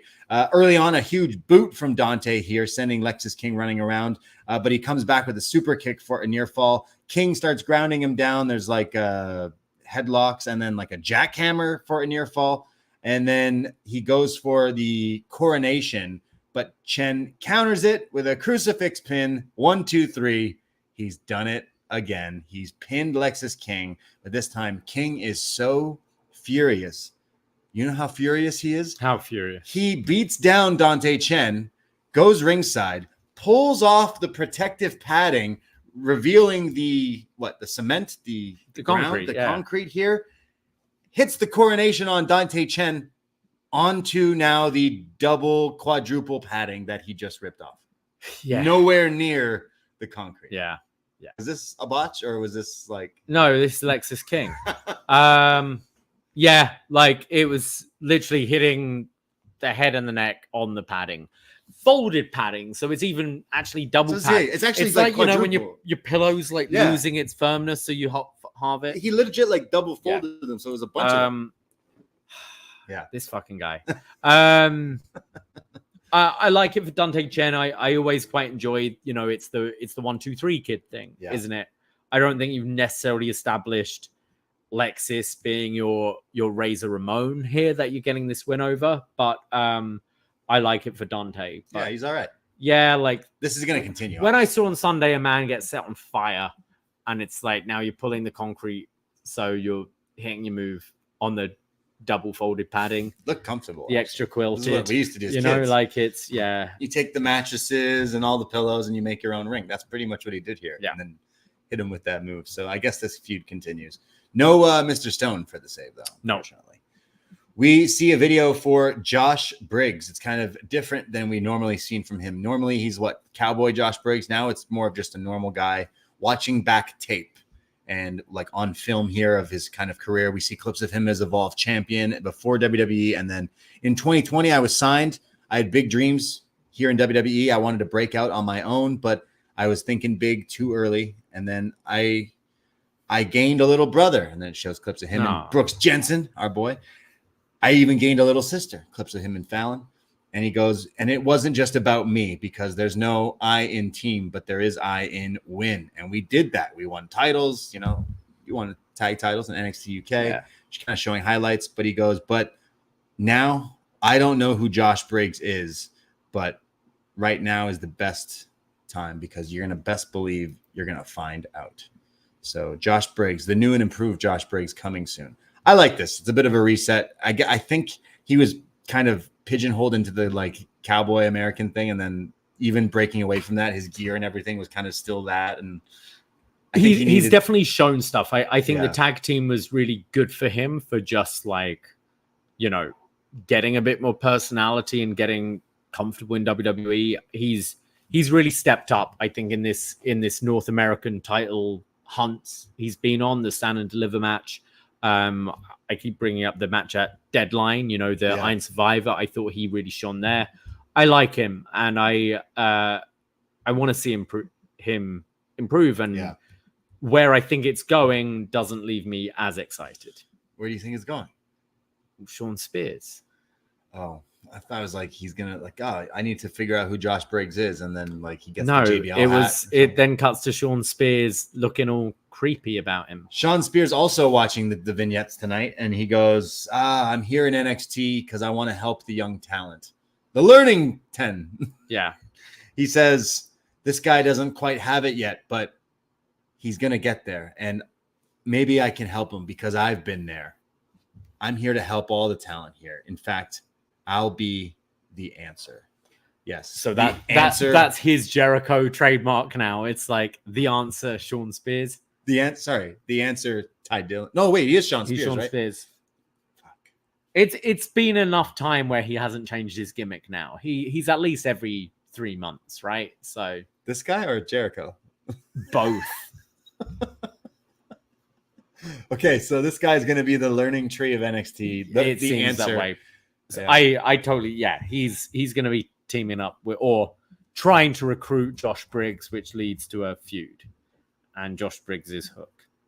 So Ty Dillinger thinks... I don't know who Shabbat is yet. We're going to find out. Who's in TNA right now. The answer. Yeah. Ty Dillinger, Sean Spears thinks he's Allen Iverson. The answer. We go to Tony D and the family backstage. They have the cup. They kind of don't really like the cup. I'm getting that vibe. They're kind of like, we won the cup and we should have. It's big. There's a lot to carry around. They still weren't eating pasta out of it with Big L. They say that Charlie's pretty upset about this, and that next week Charlie said that it's gonna be what's his face, Damon versus Tony, but I don't trust him. And Stack says, I don't trust him as far as I can throw him. Are you sure? And he said, well, you could throw him pretty far. He goes, yeah, Charlie's playing something. He's playing mind games. He said that for a reason. So maybe it is going to be Damon. Maybe it will be Charlie. Who knows? And Luca says, I've got the no quarter catch clause papers. I'm going through them. We're going to make sure it's all good. And Stack says, look, Tony, do we need to take someone for a ride? And he goes, no. We're going to do things their way this time. So you got both teams now trying to be the other team. Yeah, so I got the sense from this that the D'Angelo family are going to implement the no quarter catch clause for them. Right, so you'll have Luca defend and Stacks defend and that kind of thing. Right. So that's what I kind of got. Okay, so next week. And maybe you get the NQCC. There we go. Kidnap. Stop it. Yeah. We're getting Lizzo. Rizzo. Oh. We're gonna get the Tony D family doing like technical wrestling and like wrestling moves, and then the no quarter catch crew are going to kidnap someone. Yeah, exactly. Yeah. Love it. We go to our next match, a qualifying match for the ladder match at Battleground. Wren Sinclair taking on Kelani Jordynne with Fallon Henley on commentary. She says, I saw Jada do it, so I'm going to do it too. And they're like, all right, cool. We see Booker T is a big fan of Wren Sinclair. Sinclair. Yeah. I keep saying Sinclair. Yeah, I don't know why. Sorry. Wren hits a sweet because she worked for reality. Is that what he wrestling. said? Yeah, she was like, "Oh yeah, no, legit, legit." So I'm not full of shit when I say that. Okay. No. For anyone who's like, "Oh, that's mean," man, it's like he legit said it. So, yeah. Wren hits a sweet looking X Factor. Yeah, she got everything she ever wanted. The Wren factor. Fuck, she better call that. That's better what she called that. Holy shit. However, Kelani comes back. There's a nice looking tope to the outside. And this is when Vic and Fallon are kind of butting heads because Fallon's being a heel. And Booker says, you know what you are, Vic? You're a rat. A dirty, low-down rat. And Vic's like, geez. Leave me alone. What did I do to you?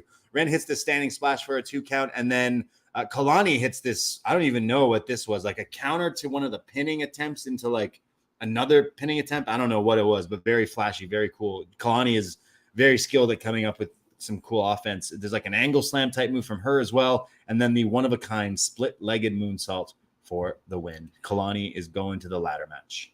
Yeah, I really like Kelani Jordynne.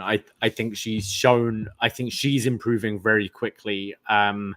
My thing with her is I hope she doesn't become a Ricochet. I think she has maybe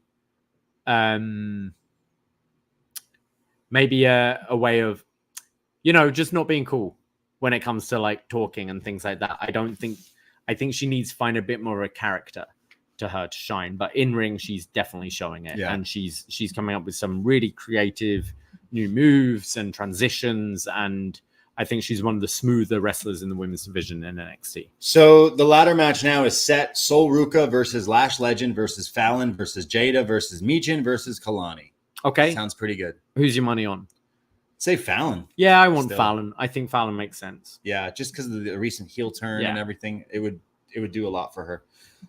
I didn't think too much of this match. I think Wren maybe still a little too new here. I don't know the character and everything. I like. She's Kelani. Not showing a whole lot at all for me. Yeah, I mean the X Factor though. Yeah, that was about it. We see someone we haven't seen in quite a while. Stevie Turner. Oh yeah, Stevie Turner's talking to Ava. Like, hey Ava, I have a few questions. Ava was probably like, I got a question too. Who are you? Fuck have you been? Yeah. Since she's been GM, we have not seen Stevie Turner. In fact, you were like, who's that? Stevie Nicks? I was like, close enough. So she goes, hey, been too busy gaming. What is Jordynne Grace done to get a title shot? Because I've been on Level Up, apparently, allegedly, getting wins, trying to get noticed, but you just pick someone else? Like, how does that work when Mr. Stone's kind of there and standing there, and maybe there's a future pairing there? When Jordynne walks in and goes, oh, you know what? I'm a big fan of yours too. So I need a little bit of a warm-up match. So next week, Jordynne Grace on NXT taking on Stevie Turner. Yeah. Cool. So we're getting Jordynne Grace before Battleground in a bit of a heat-up match. Stevie, a really kind of a bit of a left field pick because we really haven't seen her for a long time. Yeah, she's dropped the gimmick, I assume. She's dressed like a normal person. She didn't look anything like her previous persona. What was that still 2.0? She was doing that, or like not long after 2.0, if not. But yeah, it's been a while since we've seen her, so interested. But that's cool. We get Jordynne Grace next week. Hell yeah. We see Wesley backstage being interviewed. He's talking about how he wants back his championship. He mentioned Gallus and the attack and everything, and saying that because of them, like later tonight, don't worry, I know Trick will take care of them. But he wants his championship back. And in fact, he wanted a one-on-one with Oba, but now it's a triple threat with Joe Coffey. But when I was North American champion, I was winning triple threats all the time. The only big difference is, and as he says those words, the big difference walks in, and he's big. Oba Femi stares him down and says, I like your attitude, but it won't help you when Battleground comes because I'm going to crush you. I'm going to kill you. So yeah, triple threat at Battleground. I don't know if Wes is going to take it. But it's what Joe Coffey is personally going for both. Is he? Both the NXT and... We'll see later tonight after the kind of where that goes. That there's no room for you, Joe. Sorry. No, I know, but like Gallus is him going for both. It was last week, and I didn't get it. Yeah, you gotta pick your battles, Joe. The Rock was like, just go for every title. Yeah, make your own title. Yeah, exactly. The Gallus pure title. Yeah. We go to our main event. Trick Williams and Javon Evans taking on Gallus, Mark Coffey, and is this Joe Coffey? No, Wolfgang. How could I forget Wolfie? And out come Trick and Javon with an amazing, epic entrance here on NXT. One of the best entrances on NXT history, as Trick and Javon are escorted to the ring by Sexyy Red. Hey, out comes Sexyy Red while Whoop That Trick plays. There's a lot going on here. There you got the crowd chanting Whoop That Trick. You got Javon Evans and Trick walking around all hyped up. You got Booker T doing the ad-libs, and you got Sexyy Red twerking. Yeah. At the point when they get into the ring and Trick goes up on the turnbuckle to hold up his title and everything, she drops down and does the splits and starts twerking. And Trick's reaction to this was hilarious. So fucking funny. Just twerking in NXT. Shawn Michaels, you beauty. So this match starts off, and Javon hits this pretty flashy looking Rana with Trick kind of like assisting him here, which sends Gallus to the outside. And then what do? More twerking. Twerking. They start twerking again. Hands on your knees. So the twerking has been put to a minimum. And they're beating down on Javon, not letting him tag in here, tagging in and out. Finally, though, Trick comes in. He hits his big Booker T style leg lariats and then goes for an Uranage on one, but then the other tries to go. So he ends up hitting both of them with them, which is pretty awesome for a near fall. But then they come back and start double teaming onto him. And this is where Javon tags in. He flies in with these like jumping neck breaker, almost like a Cody cutter here from like way across the ring here. But Mark Coffey's in the ring now with Trick and hits a Gamengiri for a near fall. And then Joe Coffey comes ringside and goes to grab the NXT championship. See, he doesn't know what title he wants. He goes to grab it, but Joe Coffey turns around and is stopped by Sexyy Red, who grabs the title from him, and she goes, no, not this way. Not this way, Joe. Which then allows a huge tope from the young OG Javon Evans. And he does the jumping over. You know, like a few weeks ago, I was like, oh, this guy's like really small and fast and everything. He's not. He is so tall. Very tall. So clears the ring here with this huge tope. And then he goes back into the ring, and we see Trick hit the Trick shot for the 1, 2, 3. So there you go. Trick Williams, Javon Evans, and Sexyy Red win the match. After they're celebrating in the ring, and there's more twerking. I'm still a little just confused by Gallus being in this role. I think pick a lane. Yeah. You know, like dominating, like being a part of the North American and NXT title picture. I'm a bit like, no. I've really enjoyed what I've seen with Javon Evans so far. I like the pairing with Trick. I can't wait to see Trick turn on him in 2 years' time and then have a bit of feud that leads to Stand and Deliver, you know, and it feels like we'll get there eventually, maybe. But I think Javon's shown a lot.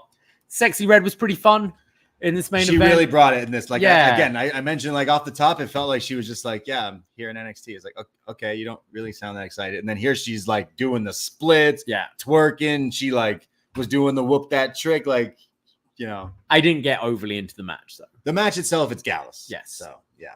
After the match though, this is where the big haps happen. Lash Legend comes out. She high fives Sexyy Red first, and then Sexy and Javon leave the ring. And Lash has a microphone and says, Trick, I need you to be honest. I need to know. Did you attack Noam Dar and Ora Mensa? And Trick's like, no, I told you I didn't. And the lights go out. And when they come back on, we hear a crowd reaction and Lash kind of looking, and Trick is unaware of what's happening. He is attacked from behind by someone. We couldn't see his face quite yet as the crowd start to chant, holy shit, in the Performance Center. And again, could not see this man's face, but what I could see was his very nice button-up shirt. Oh, yes. Which led me to know that this was, in fact, as he turns around, Ethan Page is in NXT. And as what Vic Joseph's, he goes, Ethan Page, he was in and he gets interrupted. He was legit, like he's teasing as if he was going to mention AEW. And Ethan sends Trick into the turnbuckle corner here and then says, "Whoop that Trick, huh? Well, I'm about to." And then runs and hits this jumping knee into the corner to Trick's face and stands tall as NXT goes off the air.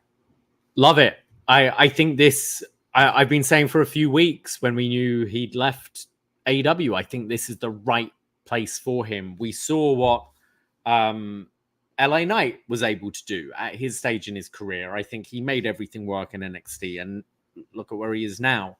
I think Ethan Page just going straight to main roster would feel a bit lost in the shuffle and would feel less than. But NXT has just lost a load of people. You know, Bronze moved up, Mello's moved up. And I think this main event scene is in need of someone who can carry it. And I think Ethan Page, who's a great talker and he's pretty good in ring, you know, I think he's exactly the right person. Yeah. And with potentially Julia coming in soon and Jordynne Grace now in the mix, at least for this kind of rotation, I think it's freshened up NXT. I think, and I'm really looking forward to Trick and Page just on the mic against each other. Both are very solid. I've been saying as well, I think Ricky Starks would be a good person to bring in to NXT for this point.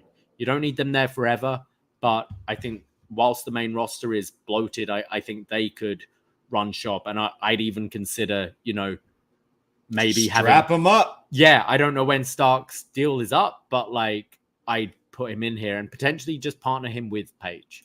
Yeah, I mean, look, this guy was, I don't know if the right saying is big fish, small pond or whatever. Is that him now in NXT? Is that the way to say it? I think so. Like, he's always been good. Think back to before AEW. He was always, I mean, he's Hamilton, Toronto. He was always on indie shows back in the day here. And he was always known as a good wrestler and a good talker. And then he got to AEW and it felt like everything he was put in just didn't fit properly. He was put in with groups of guys who were the talkers when he's a better talker than most people. And it's like, the guy also went through an incredible body transformation. He really took things seriously when he signed with AEW specifically. I thought he got in wrestler body type. And he's not the biggest guy, but when he attacked Trick here, he looked great. Pretty big, big. Actually. He's one of those deceptively big people. And I think he's got a real meanness to when he wrestles, which Trick is such an over baby face right now. Who are the heels you're working with? Yeah. There's no one really at that level right now. You're talking Gallus are in the mix. Yeah. You know, it's exactly the right time for him to come in. I think AEW, he was just in a company that were making a lot of signings at the same time and people that just were bigger names and more exciting.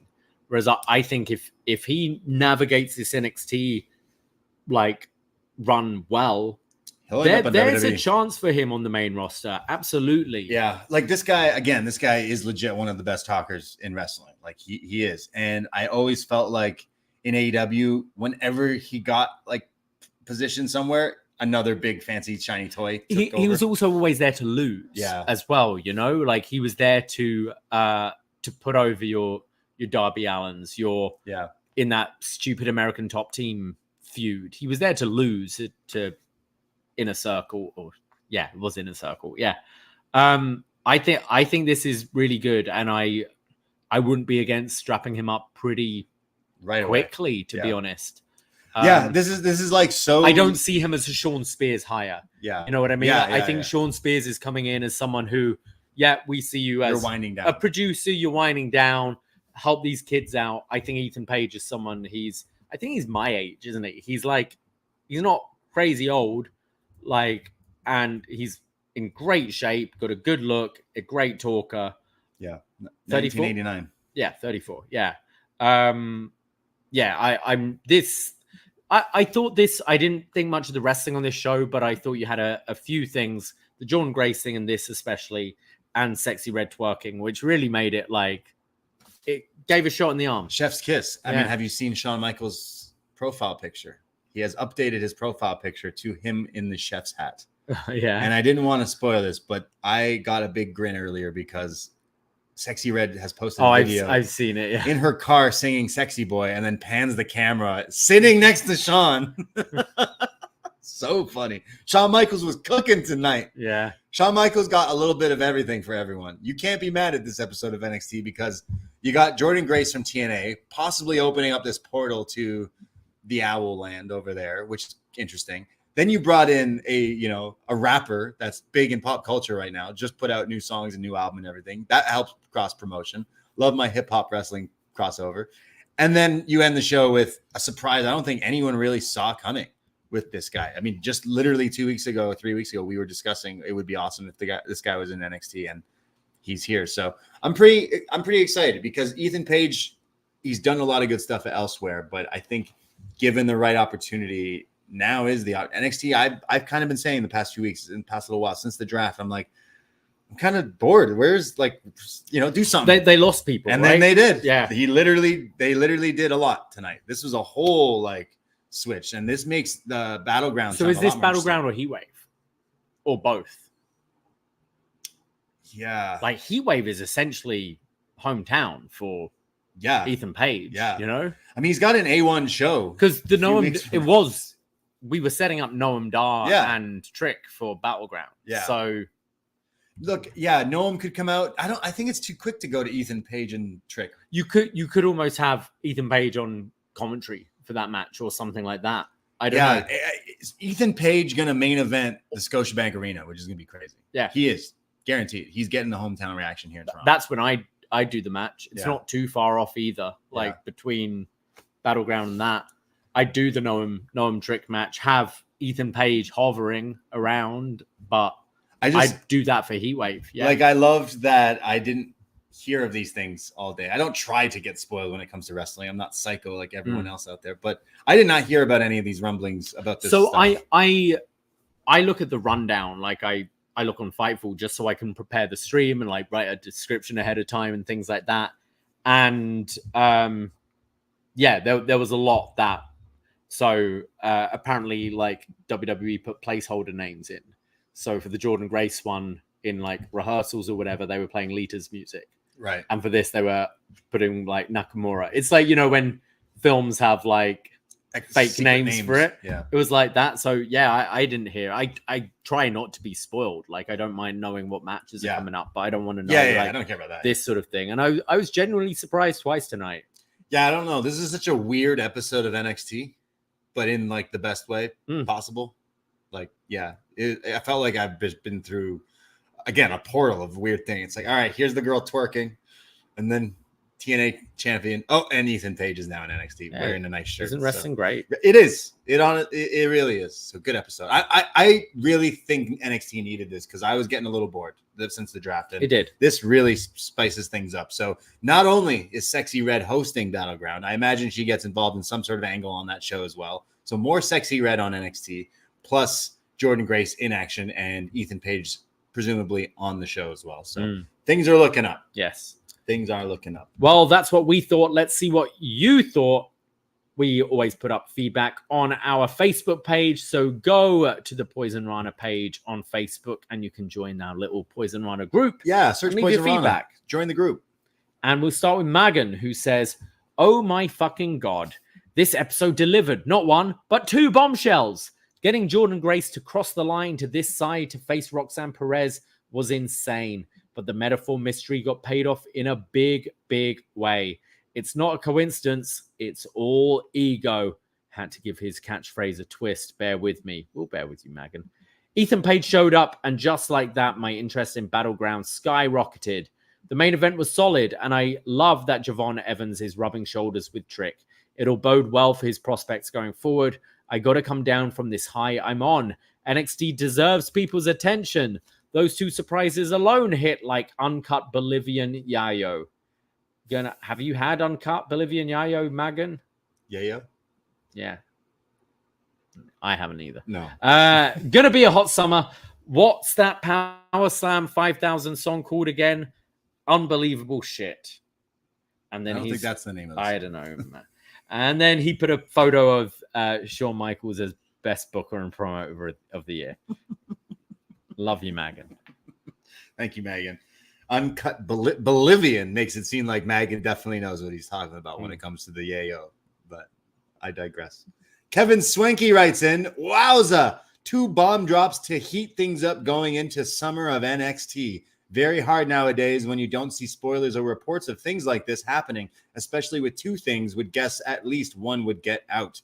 Do we get the Hamilton boy in the main event of Heatwave in the 6? Absolutely. Shout out Hamilton. Shout out Collective Arts. Yeah. We're going to be drinking Collective Arts with our CHCH hats on. Absolutely. We're going to rock the joint. Heartbreak Chef.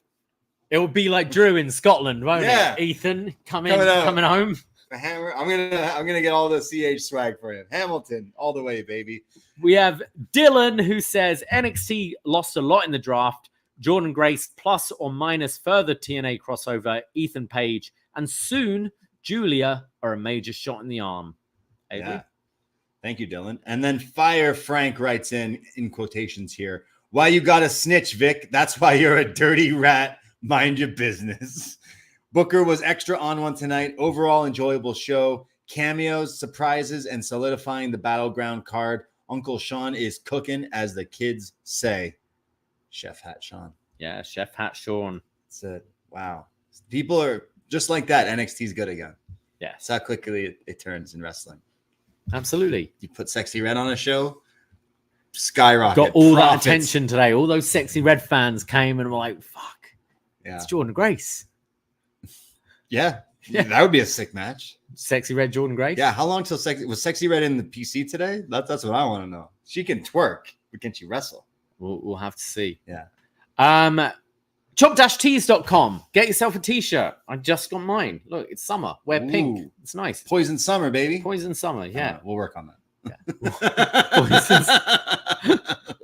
Poison Summer. It's like, I don't really know what that Summerana. means. Yeah, Summerana. Summerana for everyone. It's okay. Your dad still thinks we're Poison Rama. Oh, everyone does. Yeah. He still doesn't understand what a podcast is. Yeah, how does it work? It's fine, Dad. Yes, chop-tees.com. We just released a whole load of new merch. Go on there and get it. It arrived so quickly. I got, a bunch of these new colorful Poison Rana tees, all fit for the summer. And Dickie's brand new, Orange Cassidy Van Gogh. Ooh, nice. Which is very nice. I wrote that out the other day. All the great stuff. chop-tees.com/poisonrana. Check out all the merch we got. We got these new summery shirts, like Davey said. We got the snapbacks. We got all the stuff. Maybe you're not a summer person and you just like the AC cranked on. We still got the hoodies up. You can still buy them. We got all the stuff up there. And honestly, really appreciate all the people out there buying our merch and sending in the photos. Don't stop. If you have bought something, please tweet at us and everything. I really love seeing it and appreciate it. So it's really awesome. And shout out Dickie, man. That site looks awesome. Yeah. And he's not stopping anytime soon. Just wait what this dude's cooking up to. Just fucking wait. Just like Poison Rana flamethrowers coming out soon. Probably. Yeah. We're gonna need shirts like Ethan Page's shirt soon. Oh yeah. Yeah. Appreciate everyone out there listening to us in the YouTube chat. We had a lot of people here on the Post Wrestling account tonight. So appreciate everyone there. And of course, we'll be back next Tuesday night after NXT for the go home show for Battleground. Woo! We will be live after Battleground as well in just a week or so. Again, are we going live this Sunday on Poison Rana? I think so. 2 we are p.m. Indeed, yeah. Yes. Search Poison Rana on YouTube or in your podcast app or on socials at Poison Rana Pod. Give us a follow. Check out all the other shows that we do. And, of course, our Patreon, where we have so many wrestling reviews and movie reviews and everything. So poisonrana.ca for all the links there. And then hope to see you all at the cash-in the 6, a day before we all see Ethan Page win the NXT title. Yes. Right? It's going to be great. It's going to be great. So love you guys very, very much. I myself, Braden Herrington, you can find me on Twitter and Instagram. I am at the Bray D. And I am at Davie Portman. That's it. That's all. Take care. Goodbye. Be safe. And bend that ass over. Let that coochie breathe. Ahoy!